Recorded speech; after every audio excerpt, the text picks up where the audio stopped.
Wisconsin to hold its convention. But these are not conventional times.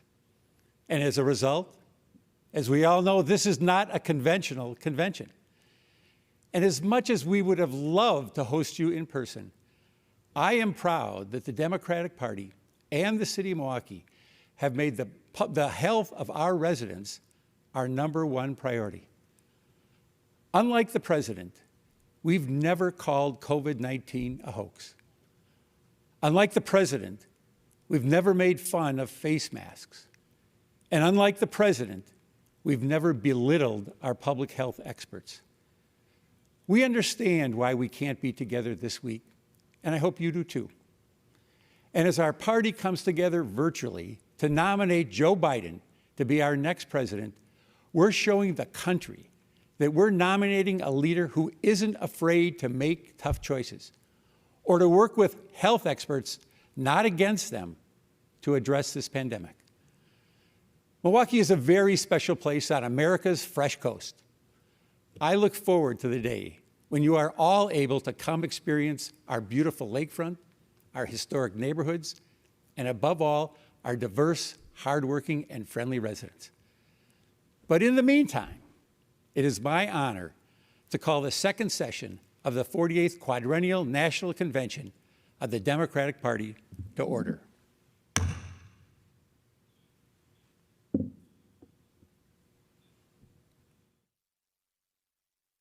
Delegates, we will now hear reports from our 3 convention standing committees. To start us off, I'm pleased to introduce Lorraine Miller and James Roosevelt Jr., co-chairs of the Credentials Committee, to present their committee's report. Hello, delegates to the 2020 Democratic National Convention. My name is Jim Roosevelt, and it is an honor to have served as a co-chair of the Credentials Committee, along with my good friend, Lorraine Miller. Pursuant to the convention rules, the Credentials Committee met and took action to approve the credentials of the delegates and alternates that have been credentialed for the 2020 Democratic National Convention. I am proud to say that all credentials issues were resolved in accordance with the actions of the Credentials Committee. This year's nominating process reflects the efforts of so many to make our process more open and more transparent. As a result, we know that our delegates reflect the best of our party, and we are all united around our nominees, Joe Biden and Kamala Harris. May I add my thanks for the opportunity to serve as a co-chair of the Credentials Committee with my friend Jim Roosevelt. Our state and territorial parties have worked diligently in these unprecedented times to make sure that their delegations reflect the great diversity of our party. We are proud that our party places a priority on making sure that participants of this convention highlight a core value of our party. That is, ensuring that all Americans, regardless of sex, race, age, color, creed, national origin, religion, economic status, sexual orientation, gender identity, ethnic identity, or physical disability have a role in this important process. Mr. Chair, I am pleased to report that the Credentials Committee report was approved by committee members and all delegates have been fully credentialed. Thank you, Lorraine and Jim. We will now hear from the co-chairs of the Rules Committee, Maria Cardona and Congressman Bonnie Frank, to present that committee's report. Buenas noches. My name is Maria Cardona, and I am so honored to serve as co-chair of the Rules and Bylaws Committee of the Democratic National Convention, along with my friend and colleague, Congressman Barney Frank. The Rules Committee met the last week of July to adopt the convention rules of procedure, officers, and agenda. The committee approved the rules that will govern the convention. These rules are based on a long-standing process that has governed our conventions for many, many cycles. Given the unprecedented nature of the COVID-19 health crisis, these rules that were approved focus on providing for a convention that will transform the convention experience for delegates and for participants and will allow for maximum participation by those delegates. The Rules Committee also ratified a dynamic group of Democrats to serve as the officers of the convention. The convention officers truly represent the ideals and the principles of the Democratic Party. These actions of the Rules Committee will ensure that the 2020 Democratic National Convention can efficiently and effectively proceed with its important business. The Rules Committee also took action on a resolution that was recommended for approval by convention delegates. The resolution calls on the Democratic National Committee to continue the work from this cycle to improve our nominating process and to build on those reforms for the 2024 cycle. The resolution calls on the DNC Rules Committee to conduct a comprehensive review of the presidential nominating reforms that were made and to evaluate where even further reforms might be needed. This review and accounting will be complete by March 31st, 2021. Chair, I am pleased to report that the unity resolution was approved by the delegates. Thank you to the delegates. Thank you to the members of the Rules and Bylaws Committee. And thank you for continuing to do everything you can to ensure we are successful in November. Gracias. Two things about the rules are very important to note. One, they continue and build on the trend towards making our nominating process as democratic as possible with a small d. We have asked that we go to primaries rather than caucuses. We have restricted and maintained those restrictions on non-elected delegates. Secondly, it's important to note that everything in these rules is the product of a very free agreement between the Sanders and Biden people, as it was last time between Clinton and Sanders. That is, we have a very democratic set of rules agreed upon enthusiastically by both camps. Thank you, Maria and Barney. It's my pleasure to call on Platform Committee co-chairs Julie Chavez Rodriguez and Dennis McDonough to present their committee's report. Good evening. I'm Julie Chavez Rodriguez, and alongside my friend Dennis McDonough, I was honored to co-chair this year's Democratic Platform Committee. This spring, the process for drafting our 2020 Democratic Platform began with the formation of the Unity Task Forces. Appointed by Vice President Biden and Senator Sanders, the task forces focused their work on 6 major policy priorities. Continuing the work of the task forces, the Platform Drafting Committee engaged voters and encouraged them to share their stories so that their values were reflected. The Platform Drafting Committee, chaired by Mayor Keisha Lance Bottoms, engaged so many throughout our party to ensure that that feedback was incorporated, whether it was received online or through allied groups. Thanks, Julie. I'm Dennis McDonough, and I'm proud to have been Julie's co-chair on the Platform Committee. Our committee has produced a platform that proposes solutions to the challenges that American families face in this unprecedented time. It's informed by the values of our party and the priorities of our presidential nominee, Vice President Joe Biden. I strongly believe that this platform lays out an agenda informed by the values that will defeat Donald Trump and heal the soul of our nation, the United States of America. Thank you, Julie and Dennis.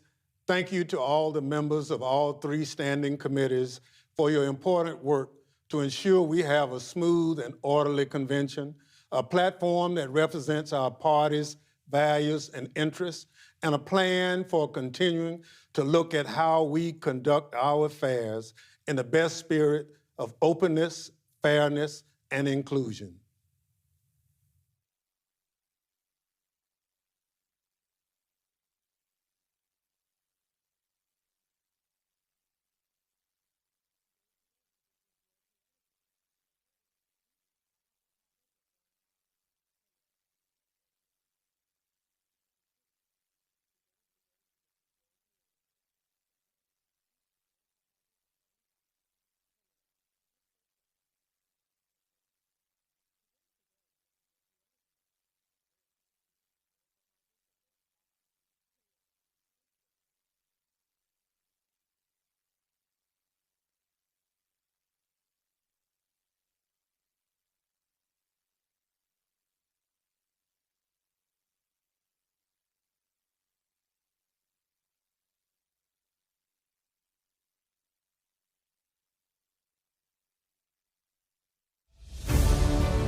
I pledge allegiance to the flag of the United States of America and to the republic for which it stands, one nation, one nation, one nation, one nation, under God, indivisible, with liberty and justice for all.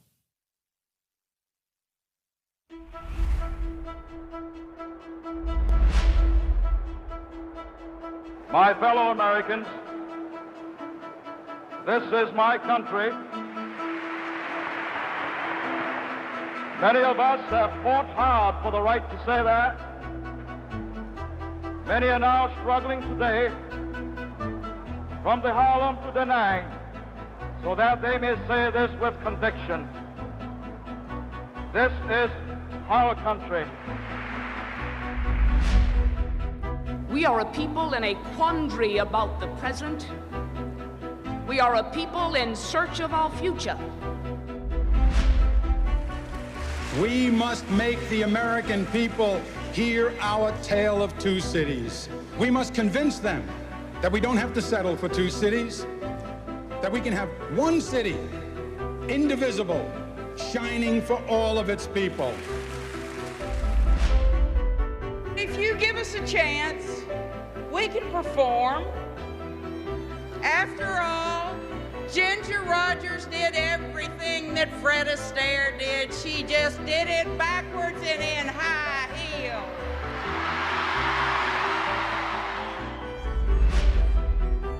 There is not a liberal America and a conservative America. There is the United States of America. There is not a black America and a white America and Latino America and Asian America. There's the United States of America.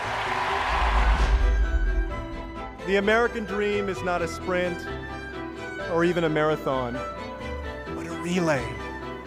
Our families don't always cross the finish line in the span of one generation, but each generation passes on to the next the fruits of their labor.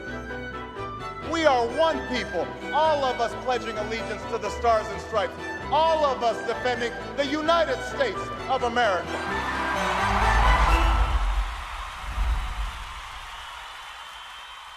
Welcome to the second night of the Democratic National Convention. This is a different kind of convention. Look at the camera and smile. And this is a different kind of keynote. is a different kind of keynote. This year, all of us are on stage, and we've got a lot to say.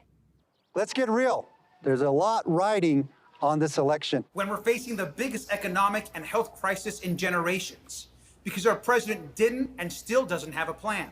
When doctors, nurses, and home health care aides in Philadelphia have to risk their own lives to protect others because there's not enough protective equipment. When factory workers in Ohio are faced with dangerous conditions because this administration hasn't given clear guidance on how to protect our people. When teachers in Gwinnett County, Georgia, and across the country are being asked to return to the classroom without a plan to keep them safe, and parents are exhausted juggling full-time work and full-time childcare. And visiting our parents and grandparents through the window of a nursing home, worrying all the time that they'll get sick. When unemployment in North Charleston, South Carolina, a city I represent, has risen nearly fourfold, and evictions are putting families out on the street in the middle of a pandemic. Make no mistake, it didn't have to be this bad. In the early days of the virus, Donald Trump didn't listen to the experts. And then he said something that a president should never say. He said, I don't take responsibility at all. No responsibility. No leadership. No plan. He still doesn't have a plan. Donald Trump just doesn't understand. We can't fix our economy until we get a hold of the virus. While working families are struggling, he's looking out for the people who are already doing just fine. The wealthy, the big corporations, the donors to his campaign. He's looking out for himself. But there's one person who's looking out for us. All of us. And that's Joe Biden. Joe called it. We are in a battle for the soul of our nation. But Joe knows we can never let hard times turn us against each other. And we can never stop doing the hard work to make things right. That's why we ran for office. Even when people counted us out. Even when there had never been a Latina in the Nevada State Senate. or a Democrat elected as Florida Commissioner of Agriculture in nearly 3 decades. Or an openly gay man in the Georgia state legislature. When Birmingham hadn't had a mayor this young in 120 years. We ran for office because we know the struggles American families are facing, because we've lived them. We've lived the insecurity and the indignity of an eviction notice. I, like many of you, have lived the frustration of paying off student loans. We have lived the grief of losing loved ones to gun violence and the criminal justice system that unfairly targets our communities. We have lived that feeling of helplessness when someone you love is very sick and access to healthcare is a matter of life and death. By the way, Joe Biden has lived a lot of this too.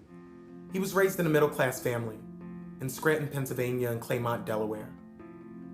He watched his dad look for work and learned that a job is about so much more than a paycheck. It's about dignity and respect. He was sworn into office from the hospital room of his 2 young sons after a car crash killed his wife and infant daughter. He knows what it's like to thank God you have health care. He knows what it's like to work hard for everything you've got. He knows what it's like to send a child off to war. And he'll never forget who he's fighting for.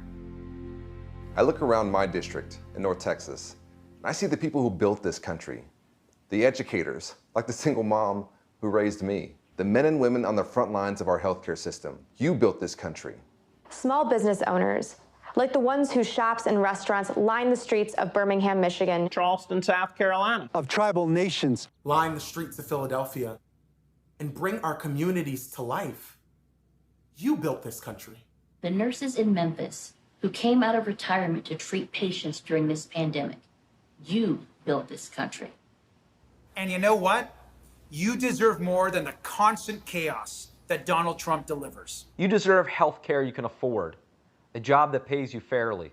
You deserve child care and paid sick leave while you work. And when you pay into Social Security and Medicare, you deserve to know it will be there when you retire. And that's why we ran. And thanks to the voters across the country in both red states and blue states, we won. A new generation of leaders is rising up. And with Joe Biden in the White House, there's no limit to what we can do. In Nevada, we're making drug prices more transparent, so people with chronic illnesses won't go broke while drug companies get rich. Joe's working to protect and expand the Affordable Care Act. He'll make sure millions of people keep their coverage and no one can be denied for a pre-existing condition. He'll bring down the cost of health care and prescription drugs too, giving tax credits to working families and allowing Medicare to negotiate drug prices. That's a big effing deal. That's a big effing deal. Because Joe knows we can't have a healthy economy if people can't afford health care. But let's remember, Donald Trump is suing to take health care coverage away from more than 20 million Americans and eliminate protections for over 100 million with pre-existing conditions. In the middle of a pandemic. In Texas, we're standing up for fierce women like my mom and my tias who raised me to never back down from a tough fight. So we're fighting to make sure that mothers have access to health screenings for safe pregnancies and childbirth. And we're bringing long overdue justice to survivors of sexual assault. Joe Biden has been fighting for women his entire career. As senator, he authored the Violence Against Women Act. And as president, he'll restore funding for Planned Parenthood. He will codify Roe v. Wade and make reducing maternal mortality, especially for women of color, a top priority. In Florida, on the front lines of our climate crisis, we're working to produce more renewable energy and shrink our carbon footprint. Joe has a major plan to invest in clean energy, jobs, and infrastructure. In the House of Representatives, we're closing loopholes to ensure local infrastructure projects use American-made materials and local labor, and support American manufacturing. Unlike Donald Trump, Joe Biden will actually enforce Buy American rules, investing in American-made clean energy, building materials, high-tech equipment, and R&D, all creating more good jobs. In Michigan, we're banning business practices that have exploited workers and cost them hundreds of millions of dollars in lost wages. When unemployment is the highest rate since the Great Depression, when millions of people have seen their hours and pay slash, Joe knows it's not enough to rebuild the economy the way it was before. We've got to build it back better. He'll build an economy that rewards work, not wealth, and get rid of the Trump tax cuts that only benefit big corporations and the rich. And then he'll invest in healthcare, education, and infrastructure, and in getting small businesses up and running again. Take it from me, when you're in the trenches, you want Joe Biden right there next to you. When I wanted to marry the man I loved, Joe Biden was the first national figure to support me and my family. Appreciate you, man. When the auto industry was going under, Joe stuck his neck out to protect it and helped save 1.5 million auto jobs. When our economy was on the brink, Joe led the recovery effort that created millions of jobs, including here in Western Pennsylvania. Under his leadership, America bounced back with the longest economic expansion in history. You know, the one Trump brags about creating? That's what happens when Joe Biden is in your corner. Working families get a fair shot. He understands that leadership means fighting for the people who built this country. All of you. All of us. This nation belongs to all of us. And in every election, we choose how we will create a more perfect union. Not by taking sides, but by taking stock of where we are and what we need. This year's choice could not be more clear. America faces a triple threat: a public health catastrophe, an economic collapse, and a reckoning with racial justice and inequality. So our choice is clear: a steady, experienced public servant who can lead us out of this crisis just like he's done before, or a man who only knows how to deny and distract, a leader who cares about our families, or a president who only cares about himself. We know Joe Biden. America, we need Joe Biden. To make your voice heard, text VOTE to 30330.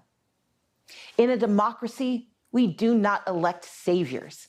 We cast our ballots for those who see our struggles and pledge to serve, who hear our dreams and work to make them real, who defend our way of life by protecting our right to vote. Faced with a president of cowardice, Joe Biden is a man of proven courage. He will restore our moral compass by confronting our challenges, not by hiding from them or undermining our elections to keep his job. In a time of voter suppression at home and authoritarians abroad, Joe Biden will be a champion for free and fair elections, for a public health system that keeps us safe, for an economy that we build back better than before, and for accountability and integrity in our system of justice. We stand with Joe Biden, because this isn't just about defeating Donald Trump. We are in this to win for America. So let's get it done.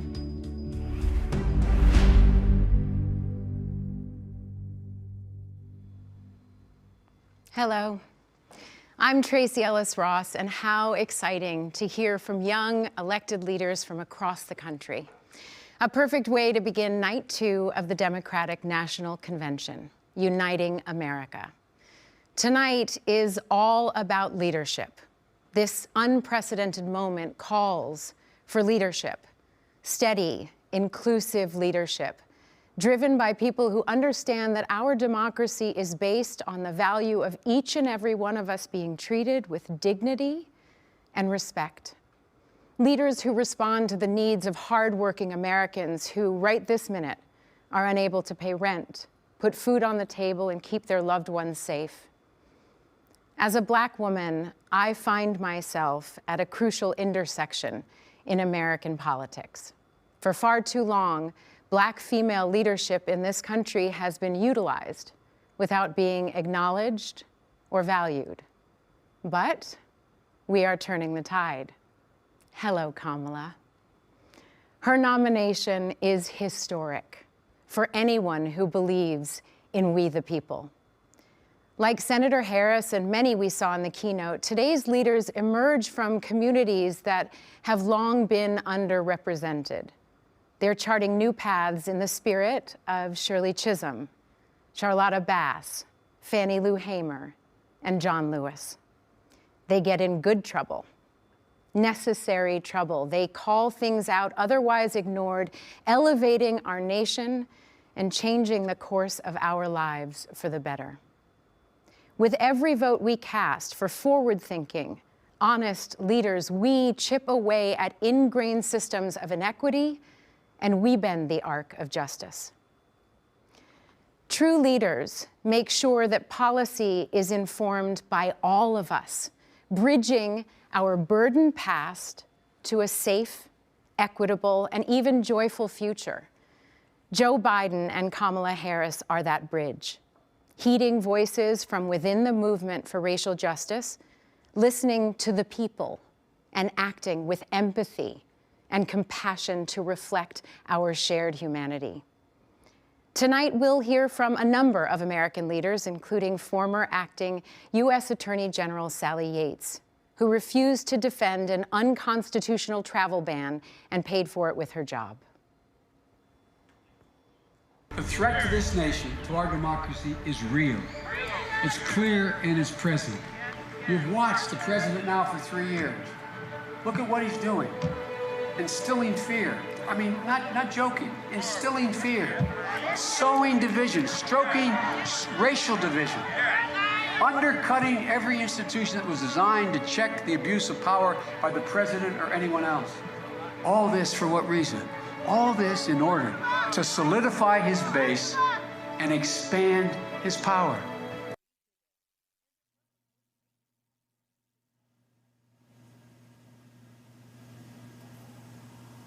Good evening. I'm Sally Yates. Speaking at a political convention is something I never expected to be doing, but the future of our democracy is at stake. I'm here in my hometown of Atlanta, where as a young lawyer, I joined our nation's Justice Department. For nearly 30 years, through Democratic and Republican administrations, I worked alongside my DOJ colleagues to advance our nation's promise of equal justice. I served as Deputy Attorney General in the Obama-Biden administration and stayed on as Acting Attorney General for the Trump transition. Then, 10 days in, I was fired for refusing to defend President Trump's shameful and unlawful Muslim travel ban. That was the start of his relentless attacks on our democratic institutions and countless dedicated public servants. Like me, these officials didn't swear an oath to a person or a party. Public servants promised to defend our Constitution, uphold our laws, and work on behalf of the American people. But from the moment President Trump took office, he's used his position to benefit himself rather than our country. He's trampled the rule of law, trying to weaponize our Justice Department to attack his enemies and protect his friends. Rather than standing up to Vladimir Putin, he fawns over a dictator who is still trying to interfere in our elections. He's even trying to sabotage our postal service to keep people from being able to vote. His constant attacks on the FBI, the free press, inspectors general, federal judges, they all have one purpose: to remove any check on his abuse of power. Put simply, he treats our country like it's his family business, this time bankrupting our nation's moral authority at home and abroad. But our country doesn't belong to him. It belongs to all of us. Joe Biden embraces that. He has spent his entire life putting our country first. He has never backed down from a challenge or a bully. He summons the best in us and lives by the values that define us as Americans: service, integrity, courage, compassion. There are countless stories of Joe Biden reaching out to someone in their moment of need. Well, this is our country's moment of need. We need a president who respects our laws and the privilege of public service, who reflects our values and cares about our people. We need a president who will restore the soul of America. We need Joe Biden.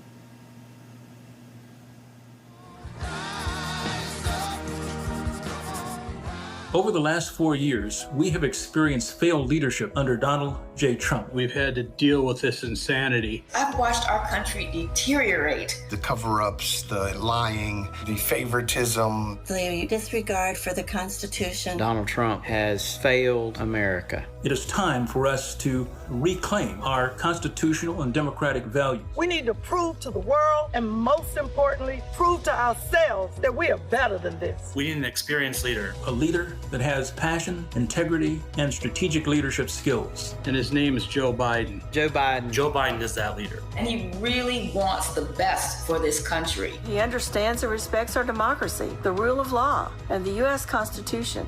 He will move toward creating a more perfect union.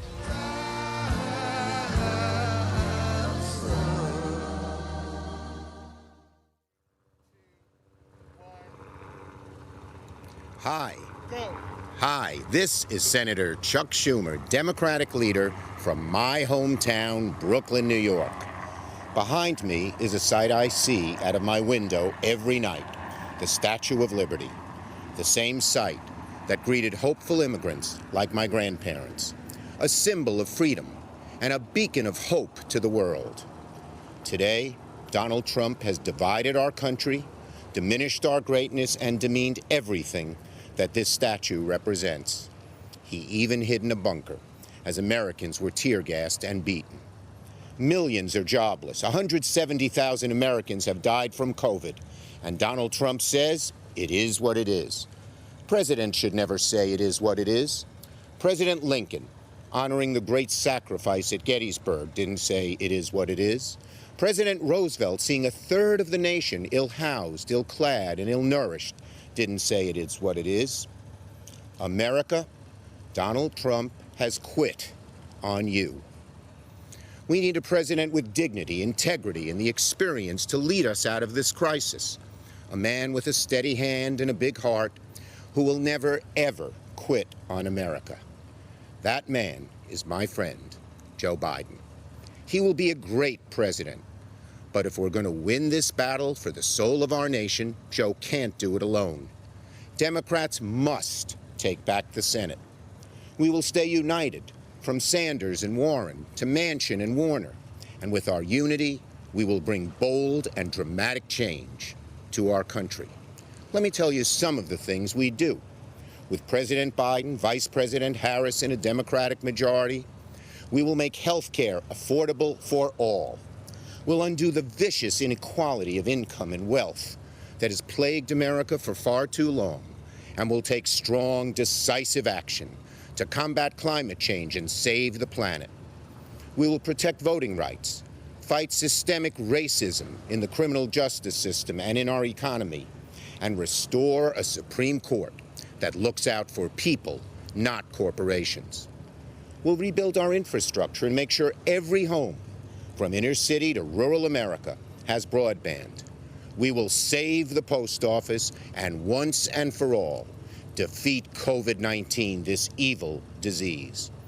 And, beckoned by the lady behind us, we will reform our immigration system so that immigrants yearning to breathe free will at last become American citizens. Together, we can reignite the hope once felt by millions of men and women, huddled masses on creaking ships, who glimpsed this mighty woman with her torch, knowing they could build a better life here in America. And out of this long national nightmare, America will finally awaken to a brighter future and a new day. Senator Chuck Schumer reminding us that leadership requires integrity and accountability. Real leaders don't ask what we can do for them, they ask what they can do for us. In a minute, we will hear from two former presidents. and they're going to speak to that. But first, here are Caroline Kennedy and her son, Jack Schlossberg.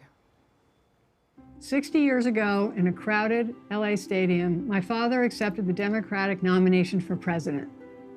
He challenged Americans to look to the future and join him on a journey toward a new frontier. It was a call to the young at heart, regardless of age or party. Times have changed, but the themes of my grandfather's speech, courage, unity, and patriotism, are as important today as they were in 1960. And once again, we need a leader who believes America's best days are yet to come. We need Joe Biden.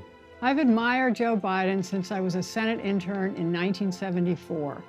He shared my Uncle Teddy's commitment to civil rights, women's rights, and working families.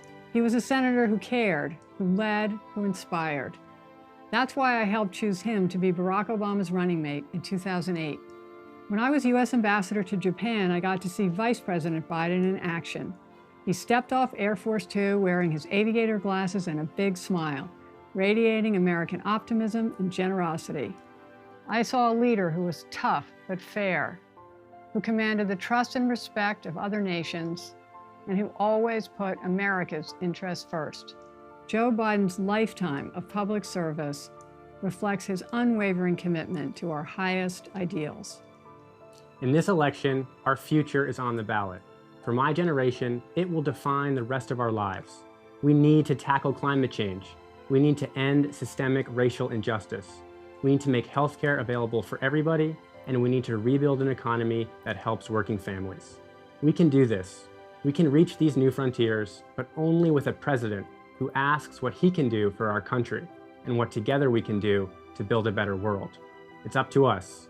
Let's get it done. Let's elect Joe Biden, the next President of the United States. It's a great pleasure for Jimmy and me to join you in celebrating our next President of the United States, Joe Biden. We've known and admired Joe and Jill for many years, and most recently, I've worked with him on tackling the demands faced by the more than 53 million unpaid caregivers in our country who are juggling work and other family responsibilities and putting their own physical and mental health and well-being at risk. Joe knows well, too well, the sorrows and struggles of being a family caregiver. From Joe's time as a young widower, thrust into single parenthood with a demanding job, to he and Jill caring for their own parents and their son Bo at the end of their lives. He knows caregiving is hard, even on the good days. Jill and I also know the challenges of caregiving for those who served in the military and returned with visible and invisible wounds, and we know those caregivers need a leader in the White House. Jimmy and I are voting for Joe because he recognizes the challenges facing our families and has the heart and the talent to make life better for all Americans. When I ran for president in 1976, Joe Biden was my first and most effective supporter in the Senate. For decades, he has been my loyal and dedicated friend. Joe has the experience, character, and decency to bring us together and restore America's greatness. We deserve a person with integrity and judgment, someone who is honest and fair, someone who is committed to what is best for the American people. Joe is that kind of leader, and he is the right person for this moment in our nation's history. He understands that honesty and dignity are essential traits that determine not only our vision, but our actions. More than ever, that's what we need. During these uncertain times, Joe Biden realizes that many American lives can be saved each day through the use of masks and testing, as recommended by our medical experts. Joe Biden must be our next president.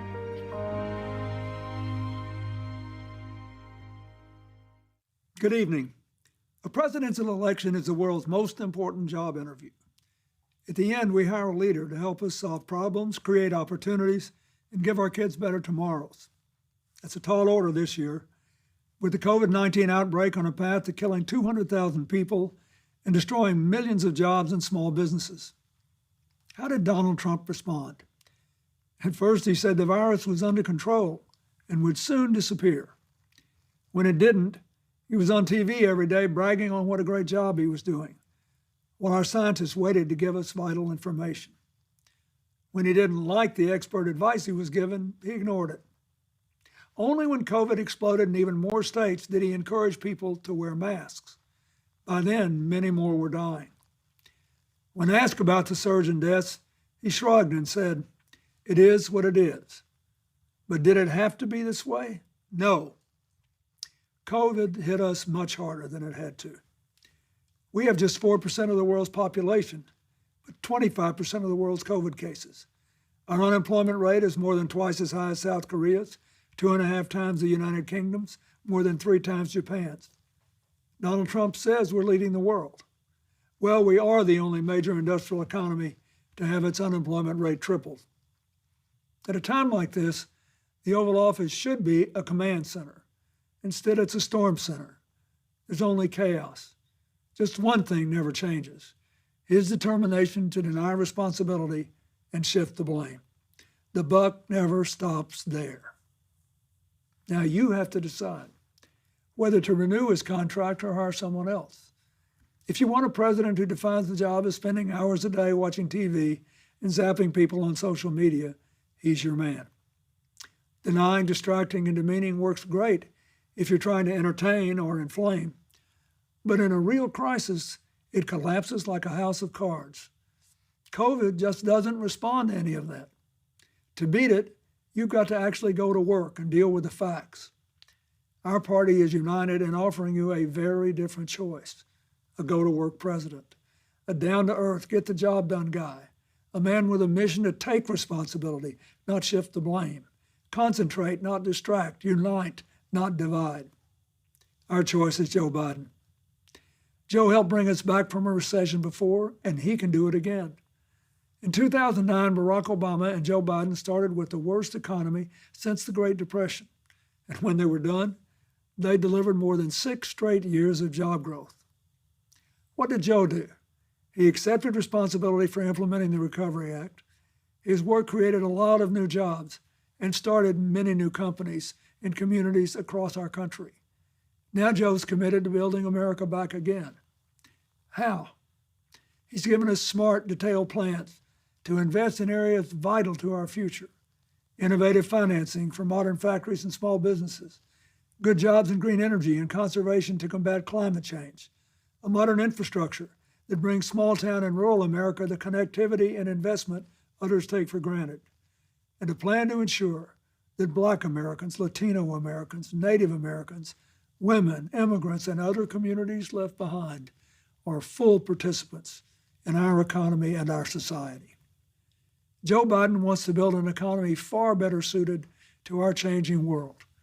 Better for young people, better for families working and raising their kids, better for people who lost jobs and need new ones, better for farmers tired of being collateral damage in trade wars, better for workers caring for the sick, elderly, and people with disabilities, better because of a living wage and access to affordable higher education and health care, including prescription drugs, and to child care, a secure retirement, and for the first time, paid family and medical leave. Joe won't just put his signature on a check and try to fool you into thinking it came from him. He'll work to make sure that your paycheck reflects your contribution to and your stake in a growing economy. In this job interview, the difference is stark. You know what Donald Trump will do with 4 more years: blame, bully, and belittle. And you know what Joe Biden will do: build back better.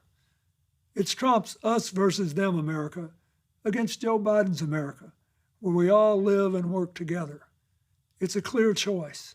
The future of our country is riding on it. Thank you. It's time to call the roll and officially nominate the Democratic candidate for President of the United States.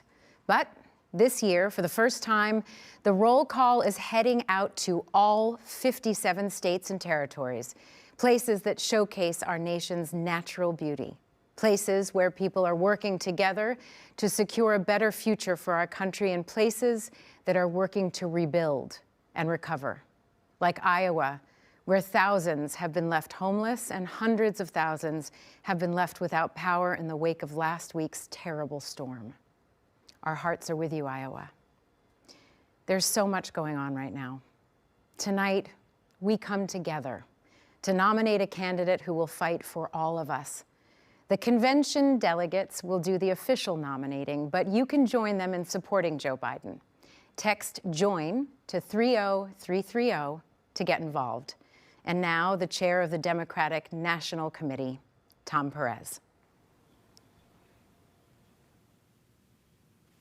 It's great to be here in Milwaukee, a proud union town whose grit and character reflect the resilience of our party and our country. There's no doubt these last few months have been tough, but good leadership means being able to adapt to any situation. And I want to thank the people of Milwaukee for being such gracious and flexible hosts. It's also great to be back in Wisconsin, where I was lucky enough to marry my wife, Anne Marie, a little more than 3 decades ago. The progressive movement has deep roots here. And since today is the 100th anniversary of the 19th Amendment's ratification, we should point out that Wisconsin was the first state to ratify it. What's more, in its one-word motto, forward, Wisconsin captures something so important about America. The way that no matter what challenges today brings, we always believe a better future is possible. That's what my parents believed when they emigrated to this country nearly a century ago, fleeing the iron fist of a brutal dictator in the Dominican Republic. This nation welcomed them with compassion, and they quickly learned that their hope of building a better life through hard work was shared by generations of Americans. Indeed, every American story is a story about that hope, that sense of possibility. It's what unites us, defines us, and it's what sustains us now. We will work to meet our extraordinary challenges because progress is made by the hopeful, not the cynical. And we will do that work together because movements are built by the many, not the few. And as you watch tonight's decidedly unconventional roll call and reflect on the diversity of our nation, remember, you too are part of the American story. And no matter where you come from or where you're watching from tonight, you have a place in Joe Biden's Democratic Party. Delegates and distinguished guests, under our procedural rules, 2 Democratic candidates submitted nominating documents to our convention secretary for the office of President of the United States, Senator Bernie Sanders and Vice President Joe Biden. As such, each candidate has provided names of individuals who will make nominating and seconding speeches on their behalf. We will begin with nominating and seconding speeches for Senator Sanders. Speaking on his behalf will be 2 progressive champions, Bob King and Representative Alexandria Ocasio-Cortez. I'm Bob King. As a proud union member and former president of a great American union, the UAW, I am honored to nominate Bernie Sanders for president. For decades, Bernie has led the fight for working families, fighting for workers' rights to organize unions and collectively bargain. In a time of enormous inequality, he understands that we must confront large corporations which have far too much control over our economy and our politics. Bernie believes health care is a human right and should not be contingent on a job. He knows we can rebuild our crumbling infrastructure by creating millions of good-paying union jobs while combating climate change. Bernie's moral clarity has emboldened the Democratic Party's fight for justice. The grassroots energy of his supporters has cemented important advances in our platform. Bernie will continue to lead a movement that helps defeat Trump and delivers transformational change. I'm excited to place into nomination the name of a great champion of the working class, Senator Bernie Sanders. Good evening, bienvenidos, and thank you to everyone here today endeavoring towards a better, more just future for our country and our world.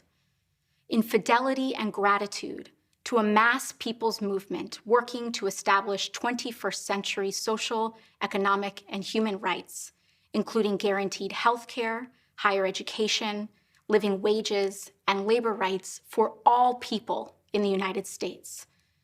A movement striving to recognize and repair the wounds of racial injustice, colonization, misogyny, and homophobia, and to propose and build reimagined systems of immigration and foreign policy that turn away from the violence and xenophobia of our past.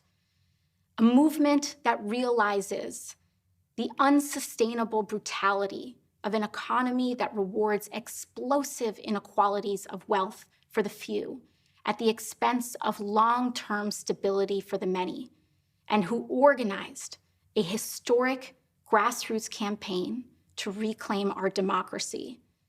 In a time when millions of people in the United States are looking for deep, systemic solutions to our crises of mass evictions, unemployment, and lack of health care, en el espíritu del pueblo and out of a love for all people, I hereby second the nomination of Senator Bernard Sanders of Vermont for President of the United States of America. Thank you, Mr. King and Representative Ocasio-Cortez. We now turn to nominating and seconding speeches for Vice President Biden. In a moment, we'll hear from Senator Chris Coons, who holds the Delaware Senate seat once held by the Vice President, and Representative Lisa Blunt Rochester, my colleague in the House. But first, we'll hear from Jacqueline Asby, a working American who met Joe Biden in a most unexpected place, the elevator where she worked. I take powerful people up on my elevator all the time. When they get off, they go to their important meetings. Me, I just head back to the lobby.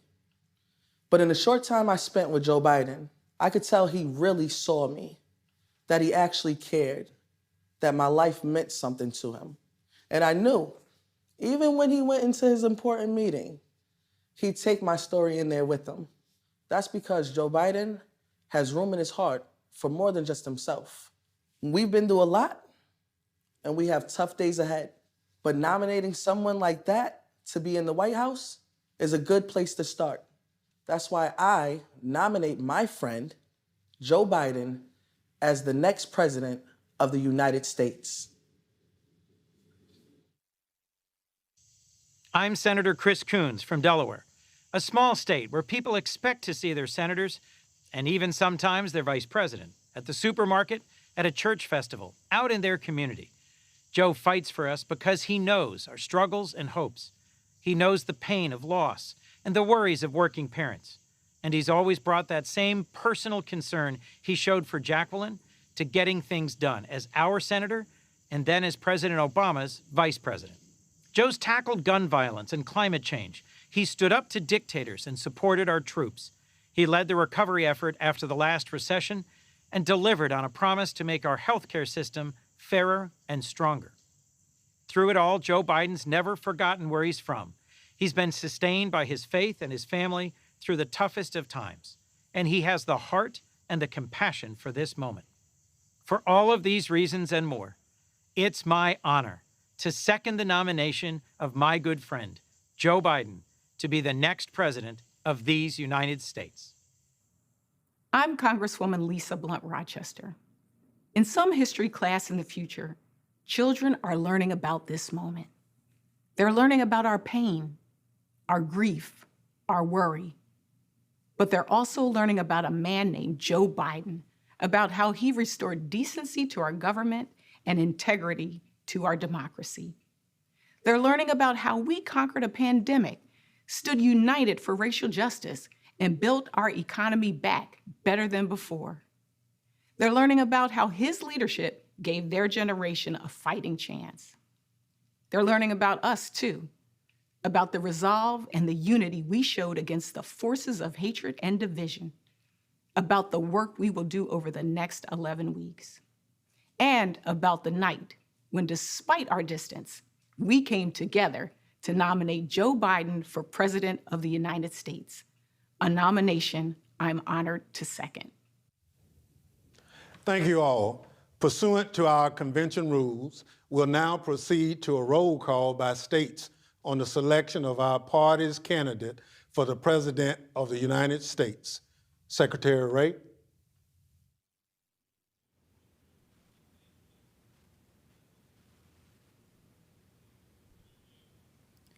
Mr. Chairman, coming to you live from the Wisconsin Center, it's time to begin our virtual trip around America. Our journey begins at the site of a major step forward in our national journey towards justice. Let's go to Alabama. John Lewis marched across this bridge in 1965 to demand the right to vote. A lifetime later, civil rights and voting rights remain America's great, unfinished business. But those who walked this path before us showed us the way forward. If we want to honor John Lewis's incredible life, let's restore the Voting Rights Act and ensure that our democracy belongs to all Americans. Alabama casts 8 votes for Bernie Sanders, and the great state of Alabama casts 52 votes for our next president of these United States, Joe Biden. Alaska. The waters we rely on to feed our families and make a living are threatened by climate change. When Joe Biden was vice president, he and President Obama made sure Alaska's tribes had a say on how these waters were managed. Donald Trump took it away. We must elect a president who will respect our voices, protect our waters, and address climate change. Alaska cast 7 votes for Bernie Sanders and 12 votes for the next president, Joe Biden. American Samoa. Joe Biden honors our service, and we trust him to support our community. As vice president, he helped expand rural infrastructure to communities like ours, broadening our economic capacity. As president, he will continue to strengthen rural America from New England to the Pacific. On behalf of the Governor Lolo Matalasi Molinga and the American Samoa Democratic Party, we proudly cast 11 votes for our next President of the United States of America, Joe Biden. Arizona. As a middle school teacher, I know that public educators are doing everything they can to make sure our students have quality learning experiences this fall. As a mother of a high school freshman, I know that it's far from perfect. As an NEA union organizer, I'll fight to make sure that it's scientists, parents, and educators that decide when it's safe to go back to school, not politicians. As an Arizona Latina, I proudly cast our votes, 29 for Bernie Sanders and 51 for our next president, Joe Biden. Arkansas. Feeding people is an act of love, and I think we all can use a little extra love these days. So we took our food trucks out into the community to deliver meals made right here at the Clinton Presidential Center for our neighbors in need. Even when our leaders let us down, America kept looking out for each other. Arkansas cast 9 votes for Bernie Sanders and 27 votes for our next president, Joe Biden. California. Climate change is not a hoax. It's real, and communities of color have been bearing the brunt of this reality for generations. Joe Biden's plan to crack down on polluters to protect our air and water is about environmental justice and economic justice. He'll prioritize equity and bring new clean energy jobs to Black and brown neighborhoods, because that is how we build back better. California, home to our next vice president, Kamala Harris, cast 231 votes for Bernie Sanders and 263 votes for our next president, Joe Biden. Colorado. Han and I grew up in poverty as immigrants, but we've been able to make a decent living. We're extremely lucky. But now we have 3 family members that tested positive for COVID, and it just doesn't feel safe to put Evan and Emma back to school. This is certainly going to be hard on them and on us, but millions of working families will have it much harder. I know Joe Biden cares about these struggles, and that's why I trust him to fight for us. With 1 abstention, Colorado will cast 36 votes for Bernie Sanders and 42 for our next president, Joe Biden. Connecticut. Firefighters are proud to put our lives on the line every day to protect our neighbors. It's a badge of courage. But while we are protecting your family, we need a president who is committed to protecting ours, and that's Joe Biden. He has the courage we respect and the commitment to working Americans we need now. On behalf of our governor, Ned Lamont, I am honored to cast Connecticut's 75 votes for our next president, Joe Biden. Delaware. Delaware passes. Delaware passes. Democrats abroad. We represent the millions of Americans who live outside the United States and vote back home. Americans abroad can make a difference in the states that will decide this year's elections. We need your help to elect a president who will restore our standing around the world. Go to votefromabroad.org to learn more. Democrats Abroad is proud to cast 10 votes for Bernie Sanders and 7 votes for our next president, Joe Biden. District of Columbia. Welcome to my hometown and the best city in the world. Washington, D.C. is 706,000 residents strong. We raise families, pay taxes, and serve the United States military, just like every American in the 50 states. The House of Representatives just passed an historic piece of legislation to make Washington, D.C. the 51st state. From Black Lives Matter Plaza, the District of Columbia proudly cast 1 vote for Bernie Sanders and 43 votes for the next president of the United States, Joe Biden. Florida. When my daughter was murdered in Parkland, Joe Biden called to share in our family's grief. I quickly learned about his decency and his civility, but I also learned about his toughness and how he's beaten the NRA. Together with the other victims of gun violence and our nation's youth, Joe Biden and Kamala Harris will take on the NRA again and win. Let's win back our freedom to live without fear. Florida cast 57 votes for Bernie Sanders and 192 votes for our next president, Joe Biden. Georgia. My mentor, Congressman John Lewis, knew that the right to vote is sacred. Georgians know that our ability to vote is under attack. Long lines, voter suppression. Donald Trump is even trying to slow down the mail and force us to risk our lives to cast a ballot. We will not be silenced.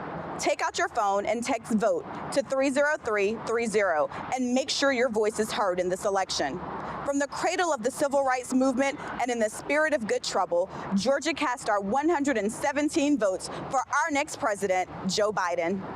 Guam. 70 years ago this summer, Chamorros became U.S. citizens. We are proud of our resilience, proud of our indigenous heritage, and proud to be part of this historic moment for our party and our nation. From the land where America's day begins, Guam cast 2 votes for Bernie Sanders and 11 votes for our next president, Joe Biden. Hawaii. I came from the Philippines to Hawaii, the land of indigenous Native Hawaiians. Today, I want to speak to my fellow immigrants, to the essential workers on the front line, to the service members who wear our flag, to the parents with big dreams for their children. No matter where we came from, immigrants belong in our country's long fight for justice. We belong in the America we are building together. Hawaii, birthplace of President Obama, cast 9 votes for Bernie Sanders and 23 votes for our next president, Joe Biden. Idaho. We're not waiting for Washington to act on climate change. Here in Boise, we know that clean energy doesn't just mean a healthier planet, it means good, paying jobs. Imagine what we could do with a president that listens to science and leads with courage. Idaho casts 9 votes for Bernie Sanders and 16 for our next president, Joe Biden. Illinois. Discrimination has denied too many Black Americans the chance to own a home and build wealth. Joe Biden has a plan to end racist lending practices and help more people of color achieve the American dream of owning a home. This isn't just about racial justice. It's about stronger communities and more economic security for working families. Illinois cast 59 votes for Bernie Sanders and 122 votes for our next president, Joe Biden. Indiana. Here in South Bend, we once feared that our best days were behind us. But then we reimagined our economy with new jobs and even new industries. The Hoosier State is ready to lead America's recovery with our diverse communities, our talented workers, and our best-in-the-world agriculture. Joe Biden's plan gives us a blueprint to revitalize industrial cities and rural areas alike. Indiana casts 2 votes for my friend Bernie Sanders and 86 votes for the next president, Joe Biden. Iowa. We were going to talk to you tonight about biofuels, but the powerful storm that swept through Iowa last week has taken a terrible toll on our farmers our small businesses, and our families who are still without power. So while we have the honor of casting Iowa's votes, 11 for Bernie Sanders and 38 for Joe Biden, we also want to ask you to keep Iowans in your thoughts during this difficult time. Kansas. I'm a fourth-generation family farmer, but I worry about the next generation. Many of our young folks end up moving from rural communities to find jobs. Joe Biden has a plan to help new farmers get a good start. And by funding schools and health care, he'll make sure that rural communities remain great places to live, work, and raise a family for generations to come. Kansas, the Sunflower State, proudly cast 10 votes for Bernie Sanders and 35 votes for our next president, Joe Biden. Kentucky. One day when I was 14, my mom wouldn't wake up. Calling 911, I was scared not only because she was sick, but because I knew we couldn't afford the bill. Thank God she survived. When I told Joe Biden that story in 2008, he promised to continue to fight for folks like us and got busy passing Obamacare. 2 years ago, when Mom had a heart attack, we only had to worry about her getting better because Joe kept his promise. The Commonwealth of Kentucky cast all 60 votes for the next president of the United States, Joe Biden. Louisiana. This used to be an abandoned building.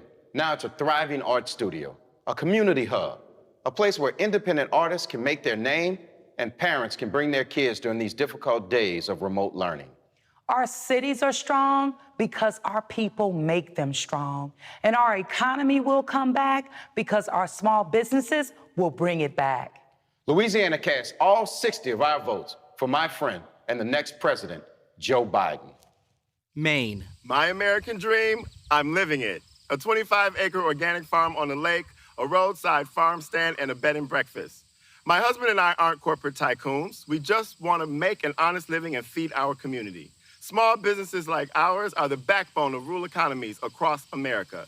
Joe Biden has a plan to help more Americans, especially people of color, start their own businesses. Maine casts 9 votes for Bernie Sanders and 22 votes for our next president, Joe Biden. Maryland. Black lives matter. And when it comes to racial justice, Black opportunity matters. When Joe Biden rebuilds our middle class, he won't leave anyone behind. His plan, more capital for Black entrepreneurs. More funding for public schools and HBCUs. Banning racial discrimination in the housing market. And paying every worker a fair wage. That's building back better. Maryland. The home of Frederick Douglass. Cast 1 vote for Bernie Sanders and 119 votes for our next president, Joe Biden. Massachusetts. We need a plan to get the economy going again. Joe Biden will get the pandemic under control, create new jobs in manufacturing and clean energy, help small businesses and our restaurants recover, and build back better so that our economy is stronger and fairer than it was before. Massachusetts cast 30 votes for Bernie Sanders and 83 votes for our next president, Joe Biden. Michigan auto workers are the best in the world, but we'd be nowhere without Joe Biden. And a lot of folks wanted to let Detroit go bankrupt. But Joe Biden believed in us, and together we fought to save our auto industry.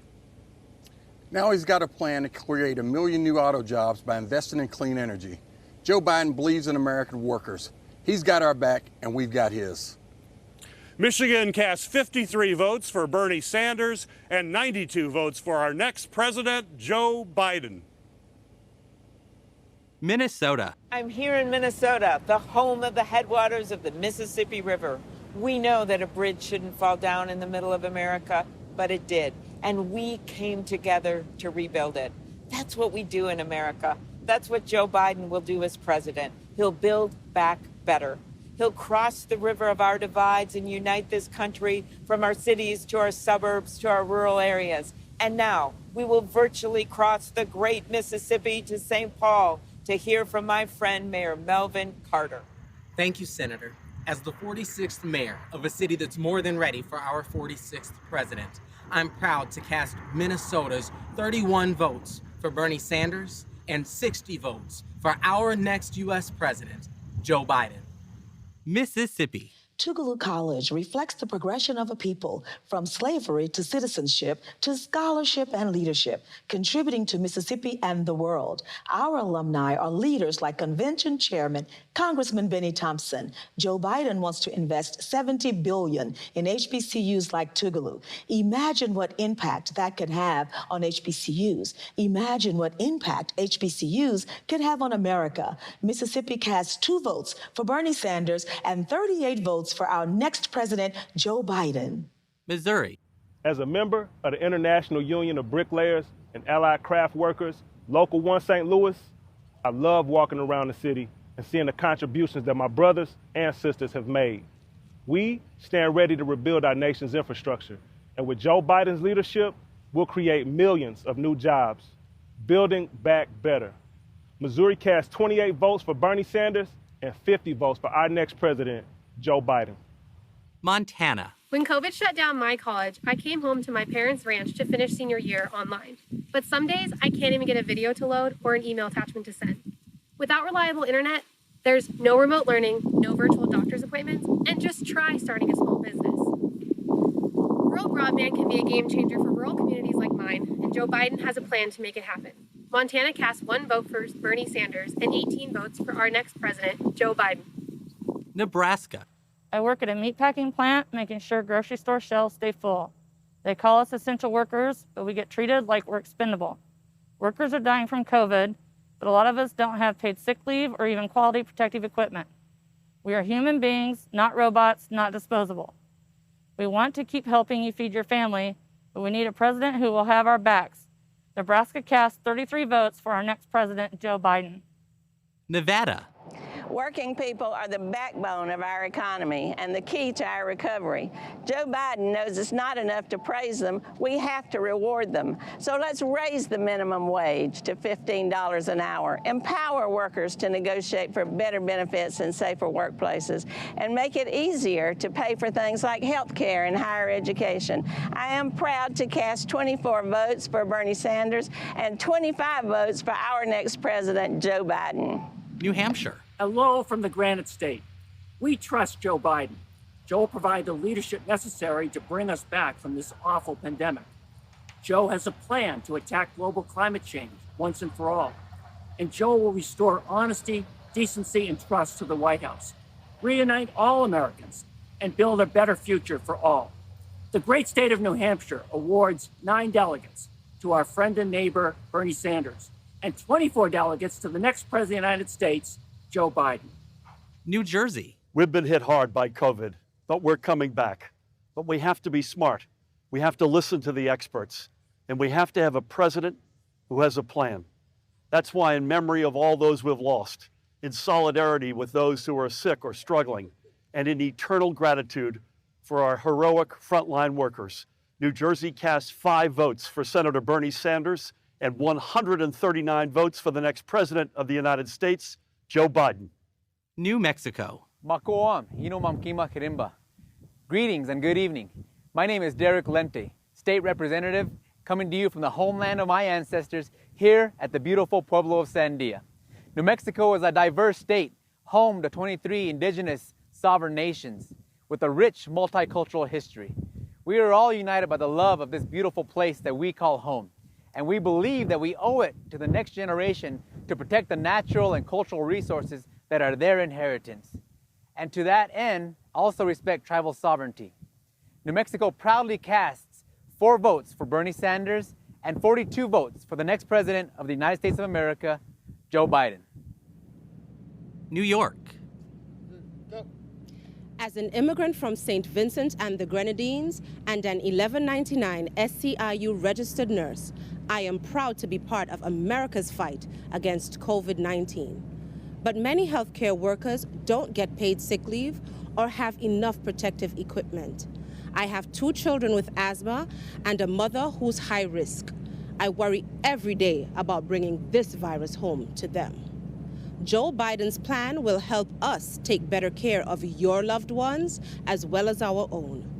Along with Lieutenant Governor Kathy Hochul, I cast New York's votes, 44 votes for Bernie Sanders and 277 for our next president, Joe Biden. It's Joe time.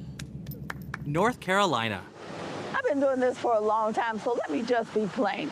Black people, especially black women, are the backbone of this party, and if we don't show up, Democrats don't get elected.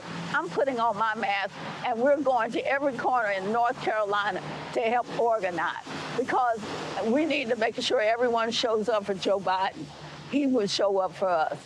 North Carolina cast 39 votes for Bernie Sanders and 83 votes for the next president of the United States, Joe Biden. North Dakota. The Shkatni Dosha, Dosha, Jeed. Welcome to the homelands of the Mandan, Hidatsa, and Arikara people. I graduated from a class of just 44 students, and I had to drive 3 hours just to take the SATs. But growing up, I knew that college was a ladder that could take you anywhere. Joe Biden knows that everyone deserves a chance to climb that ladder. So as a proud tribal member, as a Mexican American, and as a Harvard graduate, I am proud to cast North Dakota's votes. 10 for Bernie Sanders and 8 for our next president, Joe Biden. Northern Mariana Islands. Half a day, T-roll, and hello from paradise, the Northern Mariana Islands. We may be far away, but we're American citizens. And this year, for the first time in decades, we finally have a Democratic slate, because Democrats organize everywhere. But we don't get to vote for president, so please don't waste yours. The Northern Mariana Islands is proud to cast 2 votes for Senator Bernie Sanders and 9 votes for our next president, Joseph Biden. Sidus Ma'asi, Olamai, and thank you. Yee-hee! Ohio. It seems like every time working people believe in a Donald Trump promise, they wind up getting screwed. Well, Joe Biden has more than just a promise. He actually has a plan to bring jobs back to America. Like electric vehicles or a national network of vehicle charging infrastructure that'll create good-paying jobs for skilled union workers like Josh. And the future will be made in America. Ohio cast 20 votes for Senator Bernie Sanders and 134 votes for the next president, Joe Biden. OH. I-O. Oklahoma. 99 years ago, racial violence devastated a thriving black community here in Tulsa. Today, hatred still lives in our nation, but so does resolve. Oklahoma refused to let ourselves be defined by division then, and our nation must turn back the tide of violence again now. Oklahoma cast 13 votes for Bernie Sanders and 24 votes for our next president, Joe Biden. Oregon. As Black Americans standing on Native land, we proudly represent Oregon. The dual viruses, COVID-19 and racism, laid bare unequal healthcare access and deaths in communities of color. The Democrats are working to bridge divides and make sure everyone has equal access to low or no cost quality care. Today, Oregon cast 16 votes for Bernie Sanders. And with Senators Wyden and Merkley's support, cast 57 votes for Joe Biden. Pennsylvania. When Joe Biden was young, his father came to this house in Scranton, sat down on Joe's bed, and told him he lost his job. It's a moment that stayed with Joe his entire life. Right now, all across America, working families are experiencing that same fear and uncertainty. But Joe Biden has a plan to help them and to help our country build back better, creating millions of good-paying jobs, so more parents will be able to tell their kids what Joe's dad said to him all those years ago. It's going to be okay. Pennsylvania cast 34 votes for Senator Bernie Sanders and 175 votes for the next president of the United States, Scranton's own Joe Biden. Puerto Rico. Los puertorriqueños somos ciudadanos estadounidenses, algo que Donald Trump parece haber olvidado en los momentos más difíciles que enfrentó nuestra isla. Joe Biden siempre ha apoyado las causas de Puerto Rico y como presidente será nuestro aliado en la Casa Blanca. Sé que es la mejor alternativa para que los sobre 3 millones de ciudadanos americanos que residimos en esta bendita isla de Puerto Rico podamos ser respetados. Puerto Rico emite 5 votos para Bernie Sanders y 53 votos para Joe Biden. Rhode Island. Rhode Island, the ocean state. where our restaurant and fishing industry have been decimated by this pandemic, are lucky to have a governor, Gina Raimondo, whose program lets our fishermen sell their catches directly to the public, and our state appetizer, calamari, is available in all 50 states. The calamari comeback state of Rhode Island casts 1 vote for Bernie Sanders and 34 votes for the next president, Joe Biden. South Carolina. Mr. Chairman, I am Jamie Harrison, candidate for the United States Senate, speaking from the campus of South Carolina State University, the alma mater of Majority Whip Jim Clyburn and the late Dr. Emily England Clyburn, for whom its Honors College is named. This proud HBCU has contributed 22 general officers to our armed services.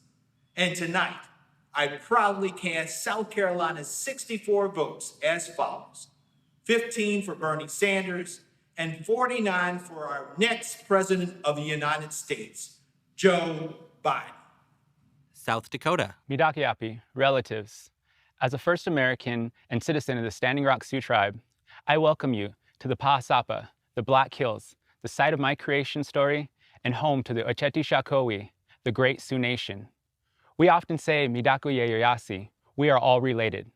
Our next president must lead by this philosophy for the betterment of our next 7 generations. We cast 3 votes for Senator Bernie Sanders and 17 votes for our next president, Joe Biden. Tennessee. 100 years ago tonight, suffragists based here at the Hermitage Hotel in Nashville cheered as Tennessee became the 36th and deciding state to ratify the 19th Amendment, granting women the right to vote. This year, I'm casting my very first presidential vote for Joe Biden. Women will decide this election, and we'll replace Donald Trump with a president who respects us. Tennessee cast 23 votes for Bernie Sanders and 50 votes for our next president of the United States, Mr. Joseph R. Biden! Texas. A year ago, my safe community of El Paso was targeted by a domestic terrorist who murdered 23 innocent people, injured 23 more, and devastated all of us. His motive was racism and xenophobia. In the face of hate, we choose love. Siempre lo hemos hecho, siempre lo haremos. And in the face of continued gun violence in America, we demand change. The time has come to act.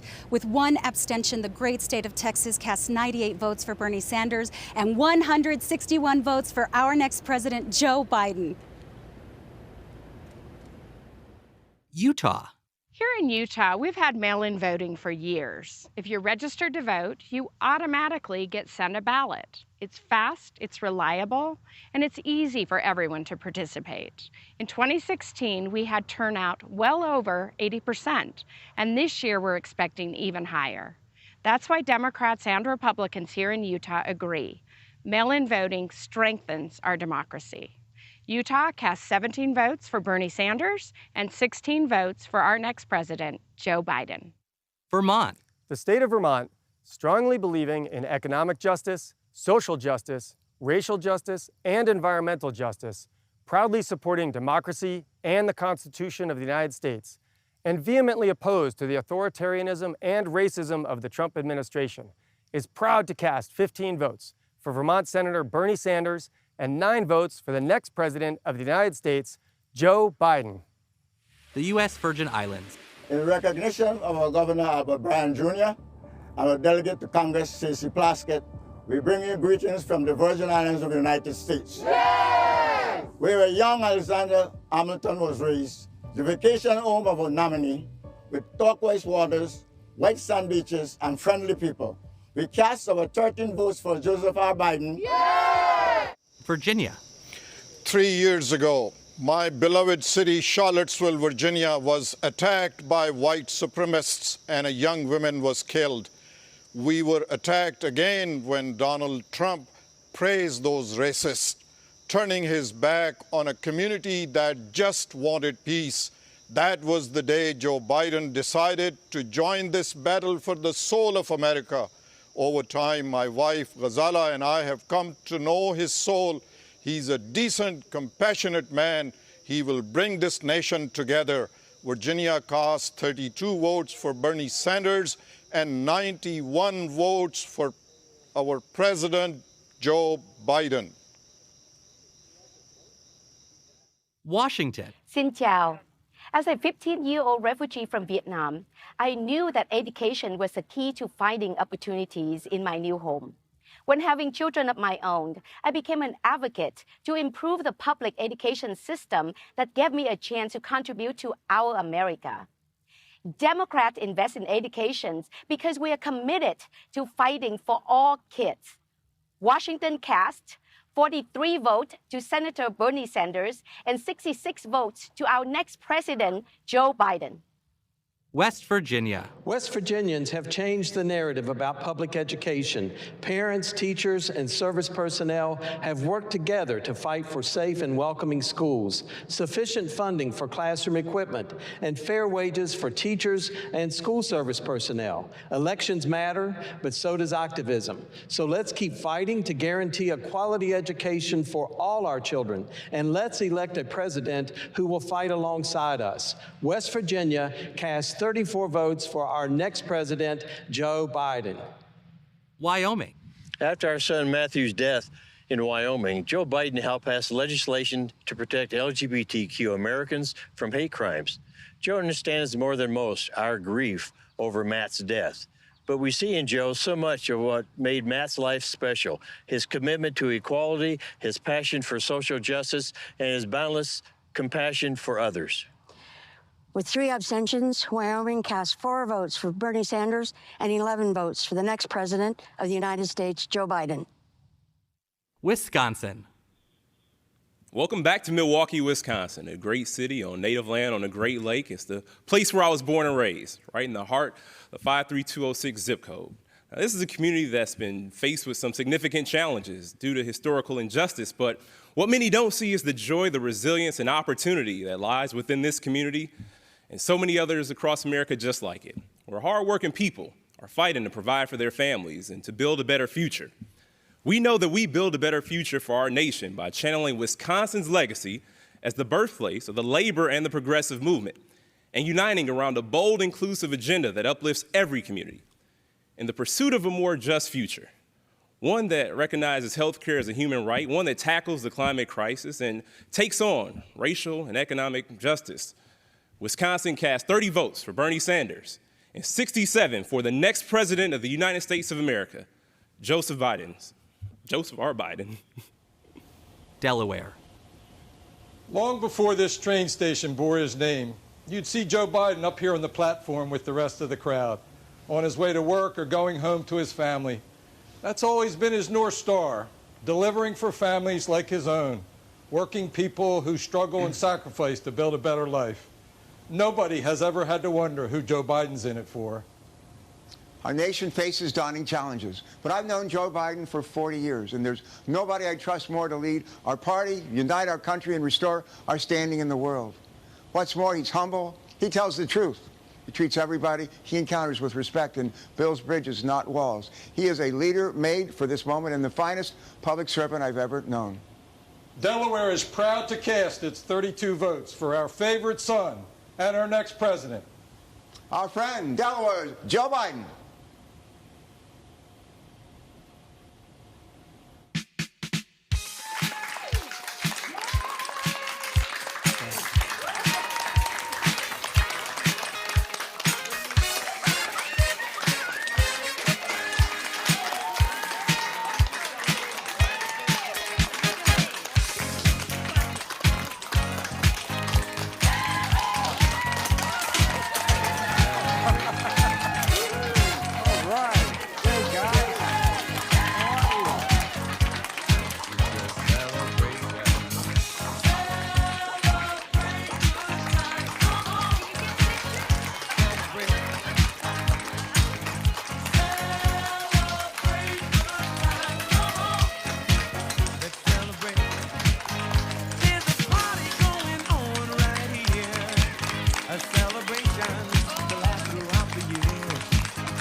Thank you to all our delegations. I'm pleased to announce that Vice President Joe Biden has officially been nominated by the Democratic Party as our candidate for President of the United States. Vice President Biden is hereby invited to deliver an acceptance speech. Well, thank you very, very much. From the bottom of my heart, thank you all. It means the world to me and my family, and I'll see you on Thursday. Thank you, thank you, thank you.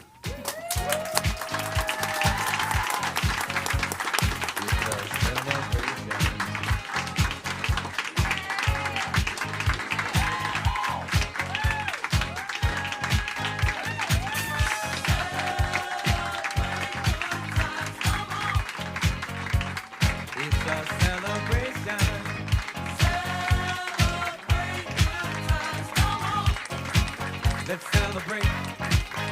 There's a party going on right here. A dedication to last throughout the year. Come on. That was so sweet with the grandkids. Yay! And now we have an official nominee. On to the next step, electing Joe Biden and Kamala Harris in November. Make sure you have a plan to vote. Text VOTE to 30330 to find out how. Now we're going to talk about a topic that touches all of our lives, healthcare. The Affordable Care Act was game-changing. This pandemic has revealed just how important it is to protect and improve it. Increasing access to healthcare and bringing down its costs have always been a priority for Joe Biden, because for Joe and for all of us, healthcare is personal. It's the toughest battles that call for the steadiest leadership. Again and again, they were told to give up on affordable health care. They knew it would cost them politically. The Republicans say this will prove to be unpopular. The bill is a legislative train wreck. But not nearly as much as it would cost the American people if they did nothing. We are not going to slow up on providing affordable health care for Americans. Health care is a natural American right. Giving up on the Affordable Care Act would have meant leaving 20 million without coverage out in the cold. But Joe Biden wasn't about to give up because he knew what it was like to stand in their shoes. He was sworn into the Senate next to a hospital bed. His wife and daughter had been killed in a car crash. And lying in that bed were his two sons. 40 years later, one of those little boys, his son, Beau, was diagnosed with cancer and given only months to live. It's hard to imagine a greater grief than losing your child. But Joe always knew that his family was one of the lucky ones. After that accident, his son got 40 more years of life, all because he had health care. Without objection, the motion to reconsider is laid on the table. Now, it's unthinkable that Donald Trump is trying to take that health care away. In the middle of a pandemic, he's still trying to get rid of the Affordable Care Act.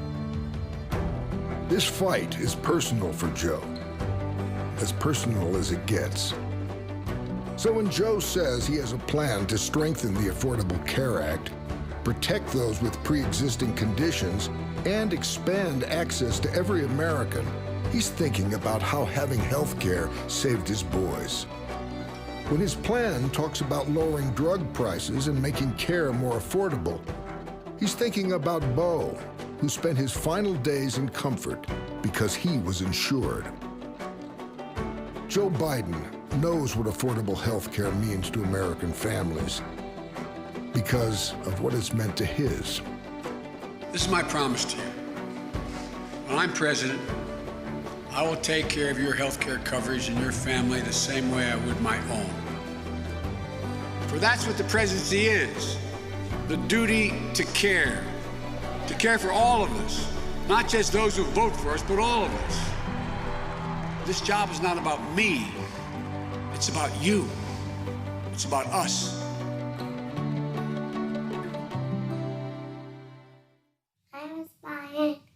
How are you, you handsome boy? He was born in 15 and with a heart condition, known as transposition of the greater arteries, and ended up requiring a transplant. And thankfully, the ACA had already taken effect. But now that's something that we think about all the time, especially with his coverage, the potential of coverage maxes, and his initial hospital stay was over $3 million that was billed back to the insurance. I remember thinking as Bo lay dying in bed, and we'd lie in bed with him, his brother and I and his sister, and thinking to myself, what in God's name would I do if the doctor walked in and said, I'm sorry, you've outrun your insurance, you've reached your cap, suffer the last few months of your life on your own. I came from a part of the country, rural Missouri, where basically everybody was a Republican and I was a Republican. And I lost my voice. And we put off going to the doctor because we didn't have health insurance. When we finally got into somebody that could take a look at my throat, they said, wow, you've got cancer. It was stage 4, the worst kind of cancer you can have. My wife applied for insurance through the Affordable Care Act, and my coverage began on April 1st in 2012. And that same day, they started my chemo and radiation, and it saved my life. I'm here today. Generally speaking, as a church, you're concerned about people spiritually, but you're also concerned about other areas of their life. And that includes their physical or physiological well-being, because the Bible talks about all of us. But there are people in our country, and in fact, people in my church that can't take advantage of it because they don't have good health care.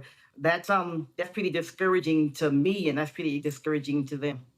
Because of the myasthenia gravis and the fact that it's a very rare disease, a lot of our medications we have to fight for. And before the ACA, we worried about our medications. We worried about the pre-existing conditions for our children. We worried about age and the cap, because having that cost of the medications, we would have reached that $1 million cap in no time. But once the ACA passed, we no longer had that cap of the $1 million.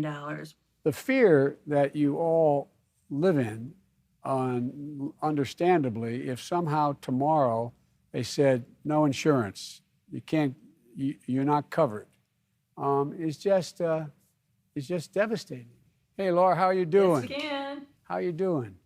Well, you beat Hodgkin's lymphoma. God love you. But during it all, Trump was trying to rip away your coverage. The day you got your first chemo, Republicans voted to gut the ACA. I can't imagine what it must have been like going to sleep at night wondering what to do. Ever since I was diagnosed, every night I'd go to bed concerned about what news I would get in the morning. And even today, they're still trying to take away our health care, even during a pandemic. Look, we're going to make sure we don't lose that ACA. We're going to provide a Medicare-like option as a public option. And any state where there is if you qualify for Medicaid and the state hasn't provided it, you'd automatically be enrolled. I'm going to protect you like I tried to protect my own family. And I promise you that. I met Joe last year at a campaign event to thank him for being so involved in the battle to cure cancer. Indeed, I have what's been diagnosed as terminal cancer.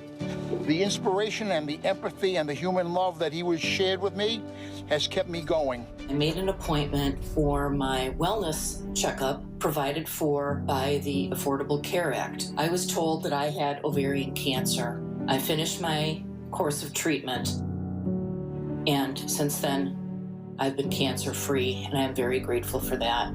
I chose to become a Joe Biden delegate as I watched with our nation as President Donald Trump sought to dismantle the Affordable Care Act. My purpose in life right now is to devote all my energy to getting Joe elected.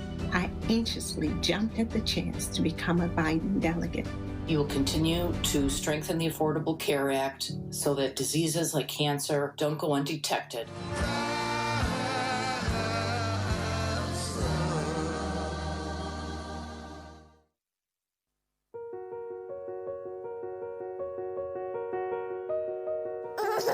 Hey Carl, it's me, Dad. By the time you're watching this, you will have grown up to be strong and courageous, but I don't know how much longer I'll be around for you. I was diagnosed with ALS today, which is a deadly, debilitating disease. After I was diagnosed, the president passed a tax bill that put my health care at risk. So I went to Washington, D.C. My next guest made headlines when he confronted a Republican senator on an airplane. You can be an American hero. I wanted to help create a better country for you to live in. Democracy is beautiful! Democracy is beautiful! All that matters to me is to make you proud, because I'm already so proud of you.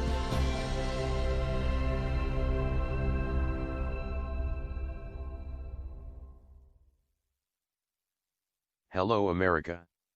My name is Audie Barkin, and I am speaking to you through this computer voice because I have been paralyzed by a mysterious illness called ALS.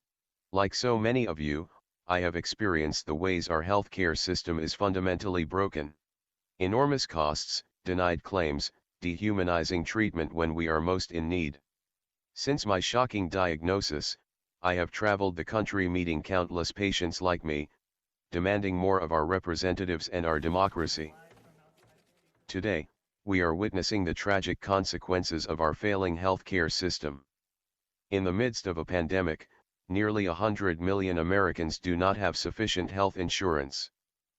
And even good insurance does not cover essential needs like long-term care. Our loved ones are dying in unsafe nursing homes, our nurses are overwhelmed and unprotected, and our essential workers are treated as dispensable. We live in the richest country in history, and yet we do not guarantee this most basic human right. Everyone living in America should get the health care they need, regardless of their employment status or ability to pay. Even during this terrible crisis, Donald Trump and Republican politicians are trying to take away millions of people's health insurance. With the existential threat of another 4 years of this president, we all have a profound obligation to act. Not only to vote, but to make sure that our friends, family, and neighbors vote as well. We must elect Joe Biden. Each of us must be a hero for our communities, for our country, and then, with a compassionate and intelligent president, we must act together and put on his desk a bill that guarantees us all the health care we deserve. Text VOTE to 30330 to learn how to vote safely. Because our lives depend on it. Politics and elections can seem like these faraway things that one person doesn't have the power to change. But what's happening in our country right now makes it clear how personal politics are. I've discovered that when I get informed and participate, my fear gets smaller. Voting is a big part of that. So knowing the change you want, vote for the leaders you think will make it happen. And if you're able, if you can, help fund this campaign. Please go to joebiden.com and chip in whatever you can. With leaders like Joe Biden and Kamala Harris, we can build back better here at home and once again strengthen our nation's security and standing in the world.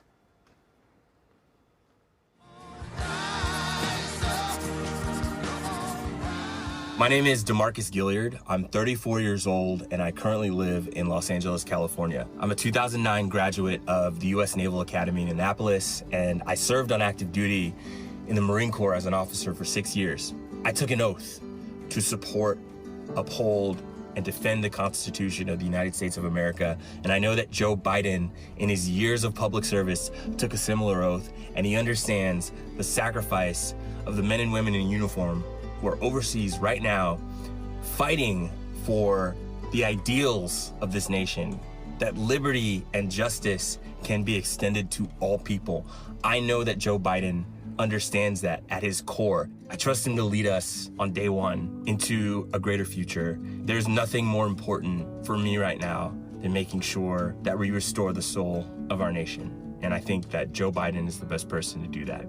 So, thanks, Joe.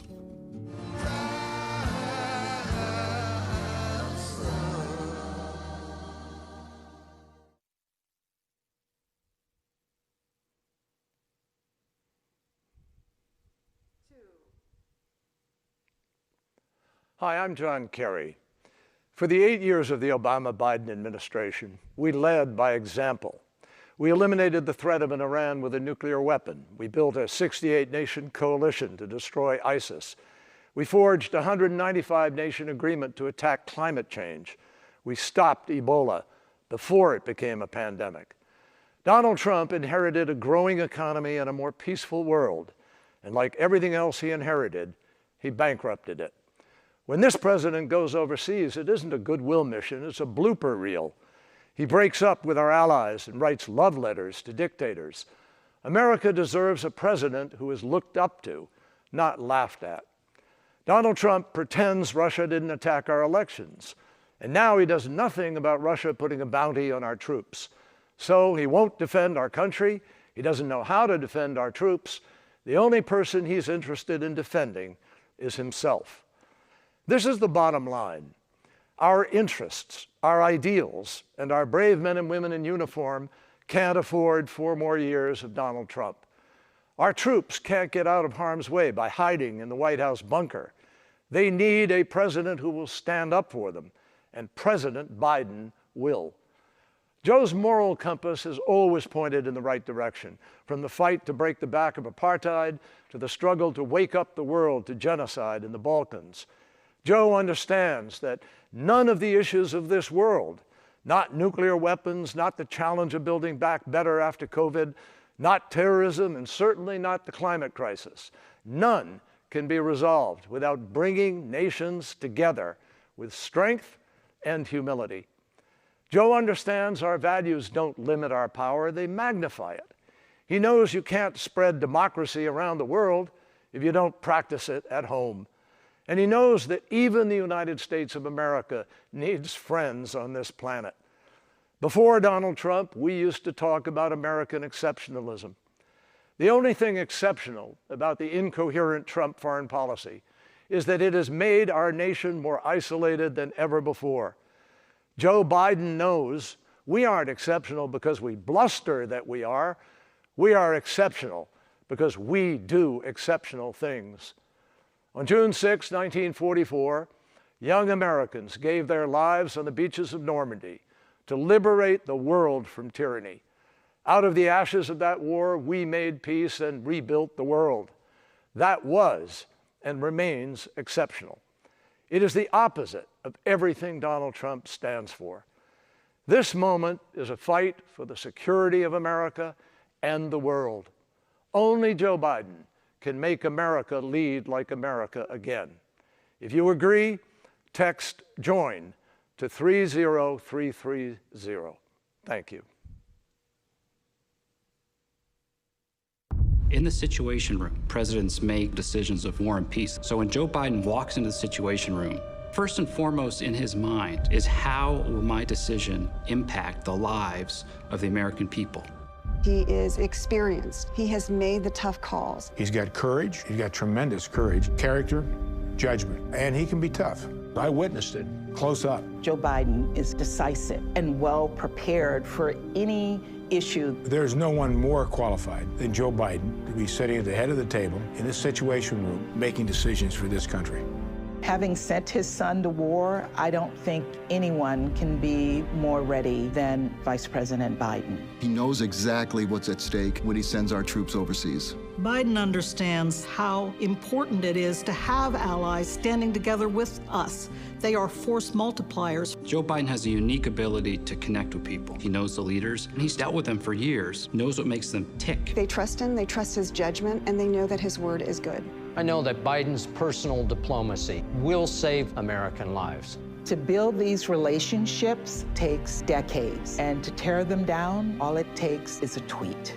Thanks to Donald Trump, our adversaries are stronger and bolder. Donald Trump has had a love fest with dictators, including China and Russia. He hasn't been standing up to them at all. I served in the United States Air Force for 36 years. I've led space squadrons, nuclear missile squadrons, and I never thought I would have a president who is a danger to national security. President Trump has degraded and debased the presidency and our country in the eyes of the world. The Russians offered bounties on U.S. soldiers. I was shocked when I read that. But the president didn't even ask Vladimir Putin about it. That's un-American. There's something wrong with that. I mean, that's a dereliction of duty. You're failing the troops. You're failing this country. The first thing a president needs to do is find out what the facts are. This president doesn't care about facts. Biden cares about the safety and welfare of American servicemen and women. Our military had a policy to maintain our presence in Syria. We actually came to the aid of the Kurds against ISIS, and we helped stop the advance. President Trump told us to simply abandon the Kurds. It's shameful. Joe Biden will be strong against dictators. I've heard him on the phone with some pretty tough characters. You know, you talk about Joe Biden's empathy, his decency, but Joe Biden is tough as nails, and everybody knows it. He will do the right thing, no matter the political cost. I've served for 2 Republican presidents and 1 Democratic president. I have seen the Trump administration make decisions without any thought, without any preparation, that have massive life and death consequences. At one of the most defining times in the history of the world, Joe Biden is uniquely qualified to be president of the United States. If you want a strong America, you want Joe Biden. Hi, I'm former Secretary of State Colin Powell. 100 years ago, a young immigrant left a dirt farm in Jamaica and set out for America. 3 years later, a ship pulled into New York Harbor, and a young Jamaican woman gazed up at the Statue of Liberty for the first time. They became my parents, and they inspired me to finish college and join the Army. This began a journey of service that would take me from basic training to combat in Vietnam, up the ranks to serve as Chairman of the Joint Chiefs of Staff and Secretary of State. The values I learned growing up in the South Bronx and serving in uniform were the same values that Joe Biden's parents instilled in him in Scranton, Pennsylvania.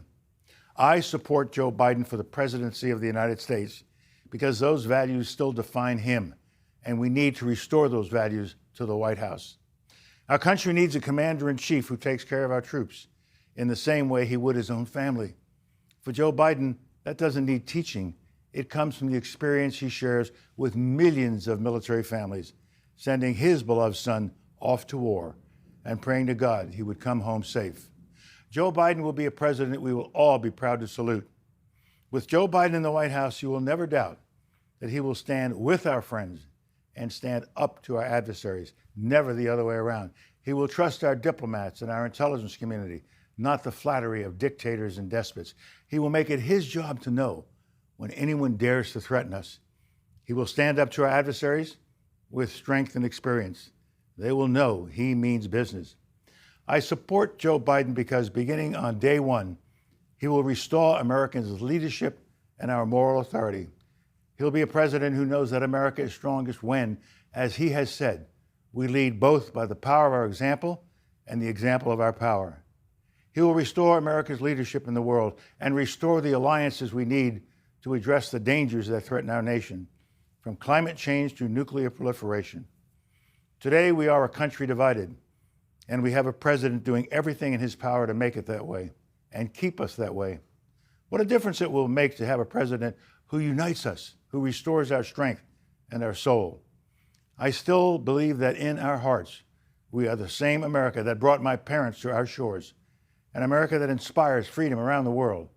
That's the America Joe Biden will lead as our next president. Thank you very much. It was a friendship that shouldn't have worked. John, a former Navy pilot just released from a North Vietnamese prison. Joe, a young senator from Delaware. Legislative assistance. But in the 1970s, Joe was assigned a military aide for a trip overseas. I was the Navy's Senate liaison and used to carry your bags on overseas trips. The son of a gun never carried my bags. He was supposed to carry my bags, damn it, but he never carried my bags. John and Joe traveled thousands of miles together. The families got to know each other, gathering for picnics in the Bidens' backyard. They would just sit and joke. It was like a comedy show sometimes to watch the two of them. But when John was elected to the Senate as a Republican from Arizona, they found themselves on opposing sides. We're in different parties. We hold different views on many issues. They'd be going at it on the floor, and you'd think, oh, these guys must really, really, really dislike each other. And they'd be having dinner that night together. Senator Biden had great respect for the institution of the Senate. He built relationships that were cordial, that were personal. We've always been willing, when we thought the other guy was right, cross the aisle and lock arms. It's good for the country. It takes trust to get things done in a divided government. And I think with Joe Biden, his colleagues knew that your points were equally valid to him. Even if a deal seemed out of reach, it was always Joe who tried to cross the aisle. He was like a natural for that. He just had an ability to find the common ground, but never give up your principles. For 3 decades, Joe was able to move his colleagues and find a way forward. On violence against women, banning chemical weapons, assault weapons, and controlling nuclear arms. It was a style of legislating and leadership that you don't find much anymore. And when millions of Americans were faced with losing their health insurance, it was Joe's friend who saved Obamacare by crossing the aisle. McCain has his vote with a thumbs down. John and I have been given several awards about bipartisanship. We don't understand why you should get an award for bipartisanship. Thank you for your example. I'm proud to remain the same good guy that you were when you first got here. Most of all, for your friendship. My life and the lives of many have been enriched by it.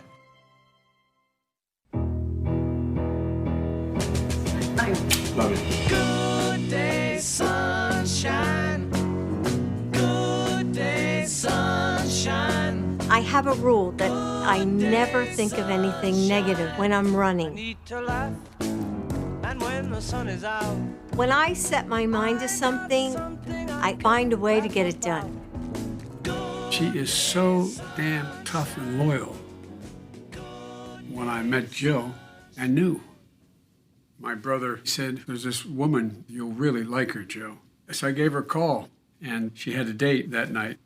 You said, do you think you could break your date? Oh, that's right. And what'd you do? Well, I called and told the guy that I had a friend in from out of town and went out with Joe. I was 30, and I was a senator, and I was a widower. Several years earlier, a tractor trailer broadside my wife and 3 children. My wife was killed, and my daughter was killed. I wasn't big on the whole date scene thing. But when I met Jill, I fell in love with her when I saw her. I've got sunshine on a cloudy day. He said, I'd really like to see you again. So he's looking at his calendar and he's, oh, Thursday. No, I'm really busy. No, I'm busy Friday. How about tomorrow? And I thought, buddy, you just blew your cover. She's owned me since then. The boys fell in love with Jill, too. I'm brushing my teeth one morning, and they came running in, and Bo and Hunt said, Dad, we think it's time we marry. I asked her to marry me 5 times. It wasn't just my heart that was on the line. I loved the boys so much. I had to be sure that it had to be forever. Now, I'm going to ask you one more time. Will you marry me? She goes like this. Okay. Someday, yeah, we'll put it together and we'll get it undone. She put us back together. She gave me back my life. She gave us back a family. We were raised with the same values. I grew up in Willow Grove, Pennsylvania, right outside of Philly.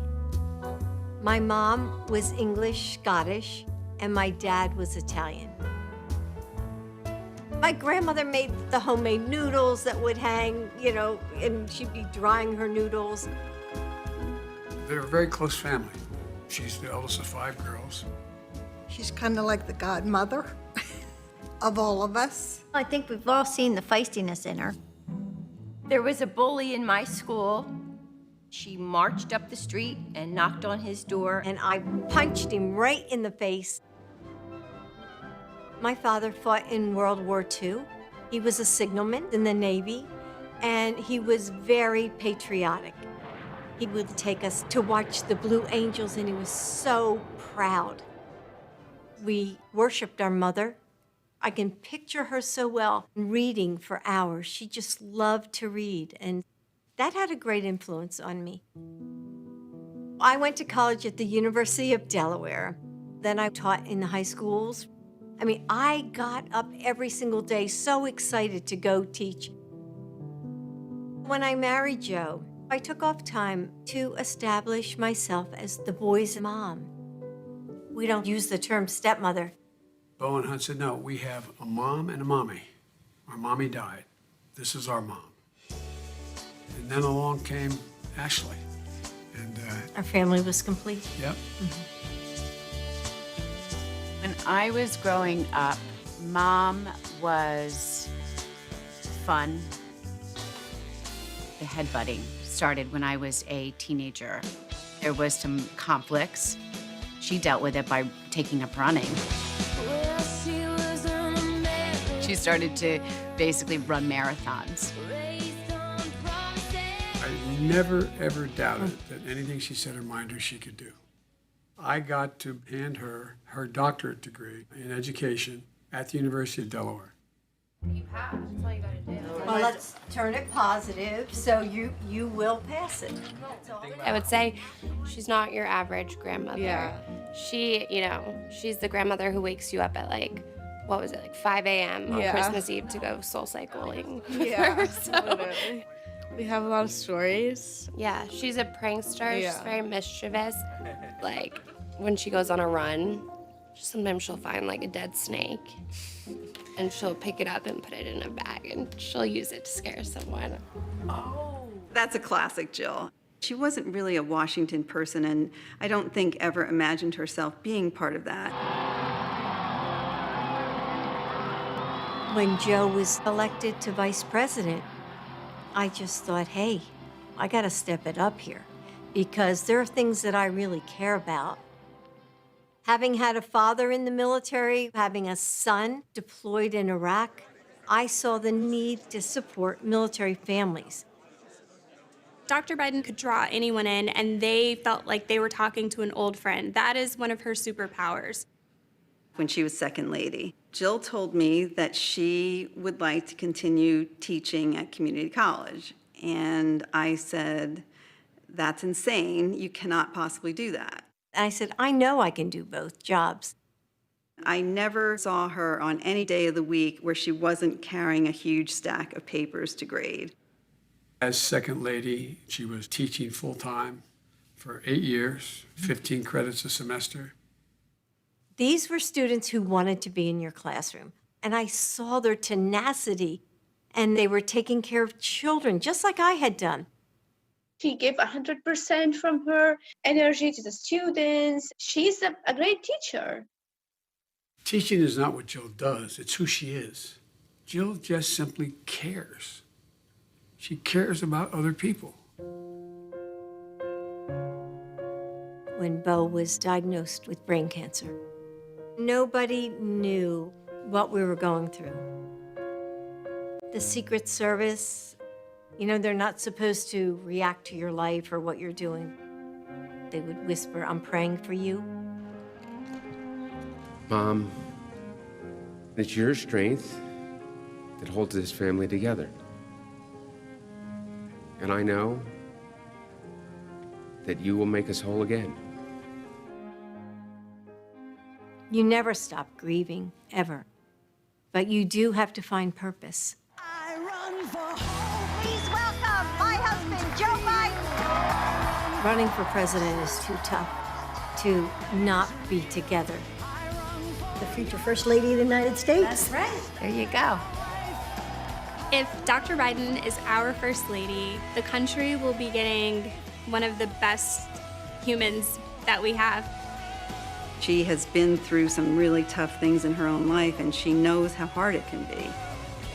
The American people are in their heart, know that she'd fight like hell for him. We all need community. We need to depend on others for our strength.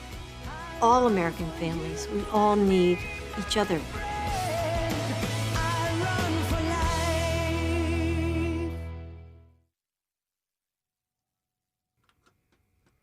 And now, please welcome Dr. Jill Biden.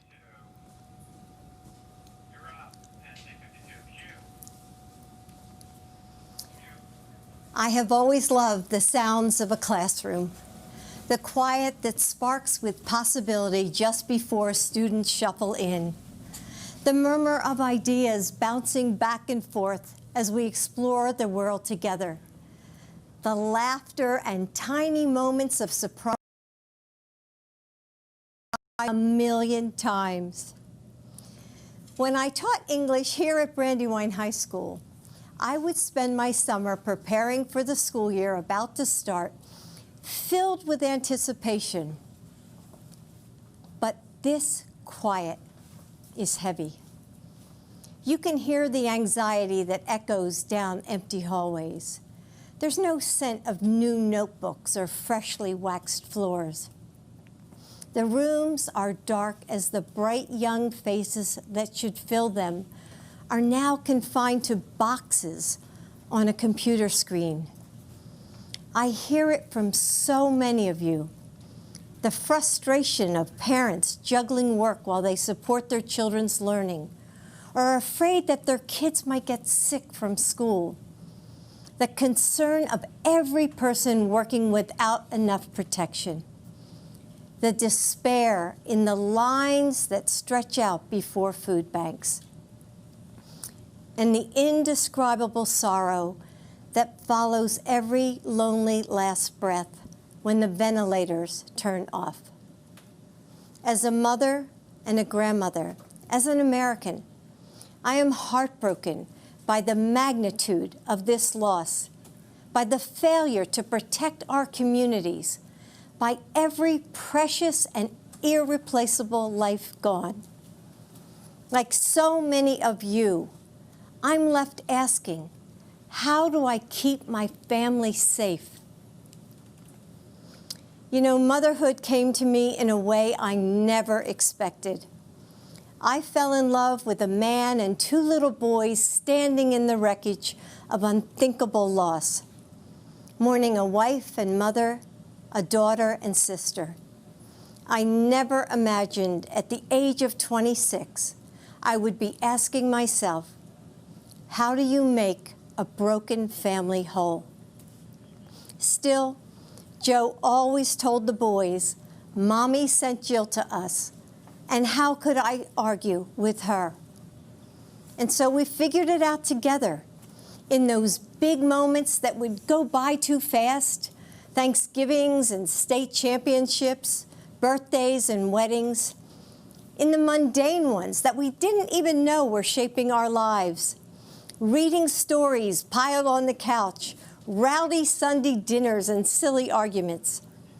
Listening to the faint sounds of laughter that would float downstairs as Joe put the kids to bed every night, while I studied for grad school or graded papers under the pale yellow kitchen lamp, the dinner dishes waiting in the sink. We found that love holds a family together. Love makes us flexible and resilient. It allows us to become more than ourselves together. And though it can't protect us from the sorrows of life, it gives us refuge, a home. How do you make a broken family whole? The same way you make a nation whole. With love and understanding, and with small acts of kindness, with bravery, with unwavering faith. You show up for each other in big ways and small ones, again and again.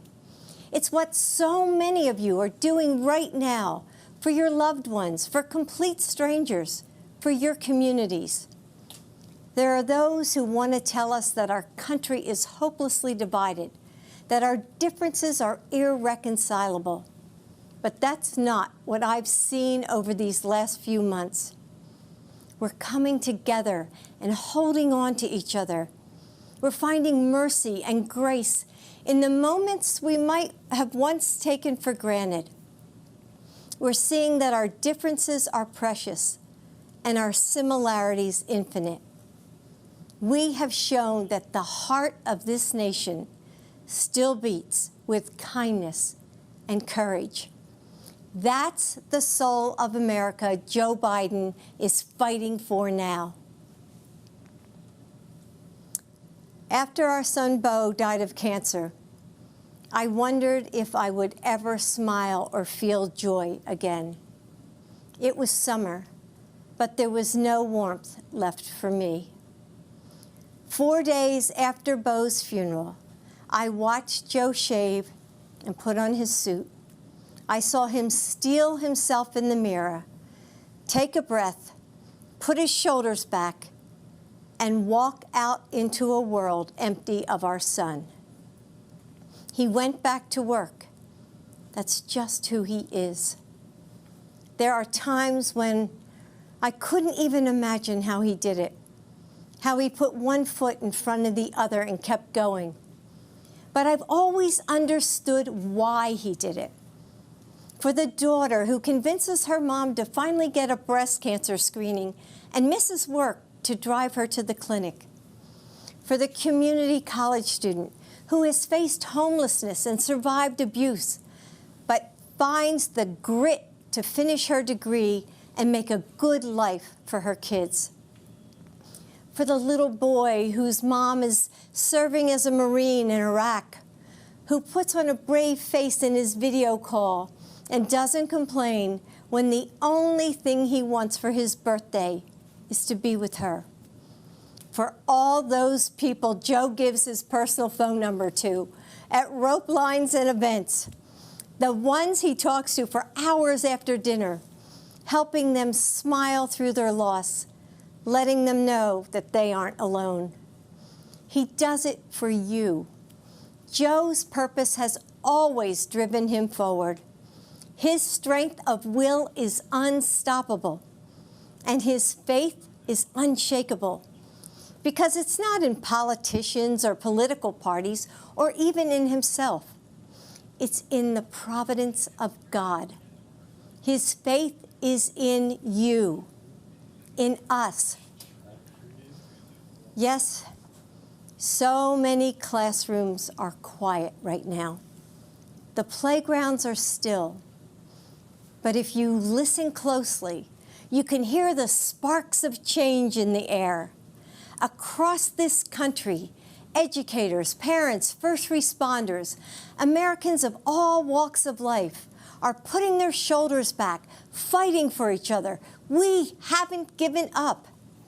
We just need leadership worthy of our nation, worthy of you, honest leadership to bring us back together, to recover from this pandemic and prepare for whatever else is next. Leadership to reimagine what our nation will be. That's Joe. He and Kamala will work as hard as you do every day to make this nation better. And if I have the honor of serving as your First Lady, I will too. And with Joe as president, these classrooms will ring out with laughter and possibility once again. The burdens we carry are heavy, and we need someone with strong shoulders. I know that if we entrust this nation to Joe, he will do for your family what he did for ours. Bring us together and make us whole. Carry us forward in our time of need. Keep the promise of America for all of us. Great job. God, I love it. How are you? Hey, everyone. I'm Joe Biden's husband. As you heard tonight, excuse me, you can see why she's the love of my life, the rock of our family. She never gives herself much credit, But the truth is, she's the strongest person I know. She's a backbone like a ramrod. She loves fiercely, cares deeply.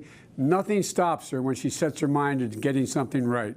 And you know, for all of you out there across the country, just think of your favorite educator who gave you the confidence to believe in yourself. That's the kind of first lady this Jill Biden will be. God love you. So go to JoeBiden.com to join our campaign. Thank you all for watching. I'll see you soon. Thank you. Child, things will get brighter.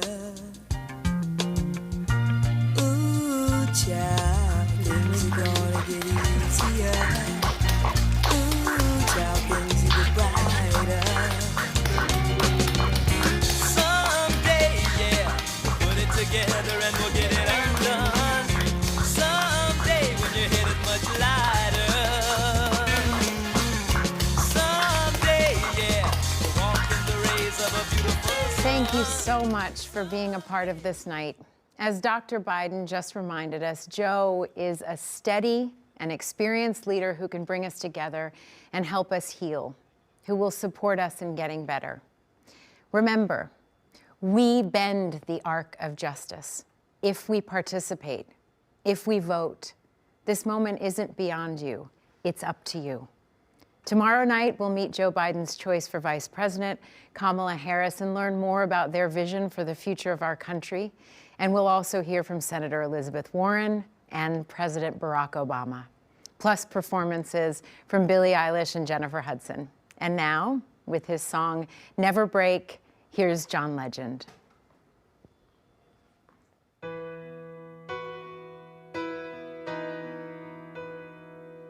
Oh, yeah. We got a good thing, babe. Whenever life is hard, we'll never lose our way, 'cause we both know who we are. Who knows about tomorrow? We don't know what's in the stars. I just know I'll always follow the light in your heart. So I'm not worried about us, and I've never been. We know how the story ends. We will never break. We will never break. Build on a foundation strong enough to stay. We will never break. As the water rises and the mountains shake, our love will remain. We will never, no, no, never. We will never, no, no, never. We will never, no, never. We will never, no. The world is dangerous, throwing all in us. There's nothing we cannot take. We will never break. We will never break. Build on a foundation strong enough to stay. We will never break. As the water rises and the mountains shake, our love will remain. We will never, no, no, never.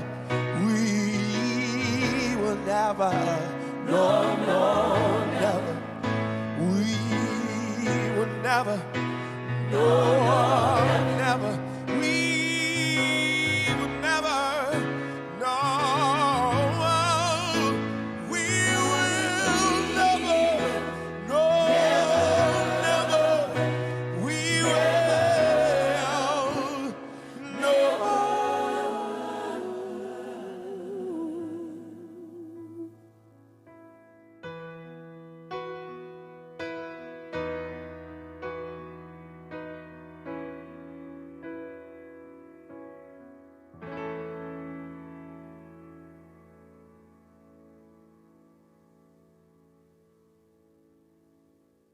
Tonight is all about leadership. We will work to meet our extraordinary challenges because progress is made by the hopeful, not the cynical. And we will do that work together because movements are built by the many, not the few. Faced with a president of cowardice, Joe Biden is a man of proven courage. He will restore our moral compass by confronting our challenges, not by hiding from them or undermining our elections to keep his job. We need a president who respects our laws and the privilege of public service, who reflects our values and cares about our people. In this job interview, the difference is stark. You know what Donald Trump will do with 4 more years? Blame, bully, and belittle.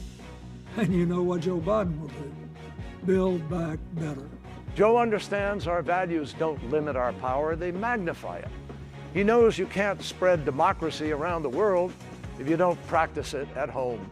Joe Biden will be a president we will all be proud to salute. I know that if we entrust this nation to Joe, he will do for your family what he did for ours. Bring us together and make us whole. Carry us forward in our time of need. Keep the promise of America for all of us. I'm Mary Ann Buddy, Bishop of the Episcopal Diocese of Washington, D.C., and I'm honored to offer the benediction tonight. Hear these words from pastor, civil rights leader, and peace activist William Sloane Coffin. May God give you the grace never to sell yourselves short, grace to do something big for something good, grace to remember that the world is too dangerous now for anything but truth, and too small for anything but love. And now may the blessing of God, the source of all goodness, truth, and love, inspire you, inspire us all to realize Dr. King's dream of the beloved community, Congressman Lewis's dream of a just society, President Lincoln's dream of a more perfect union in this country, in our time. Amen. Delegates and distinguished guests, having concluded this evening's convention program, we will stand in recess until tomorrow evening.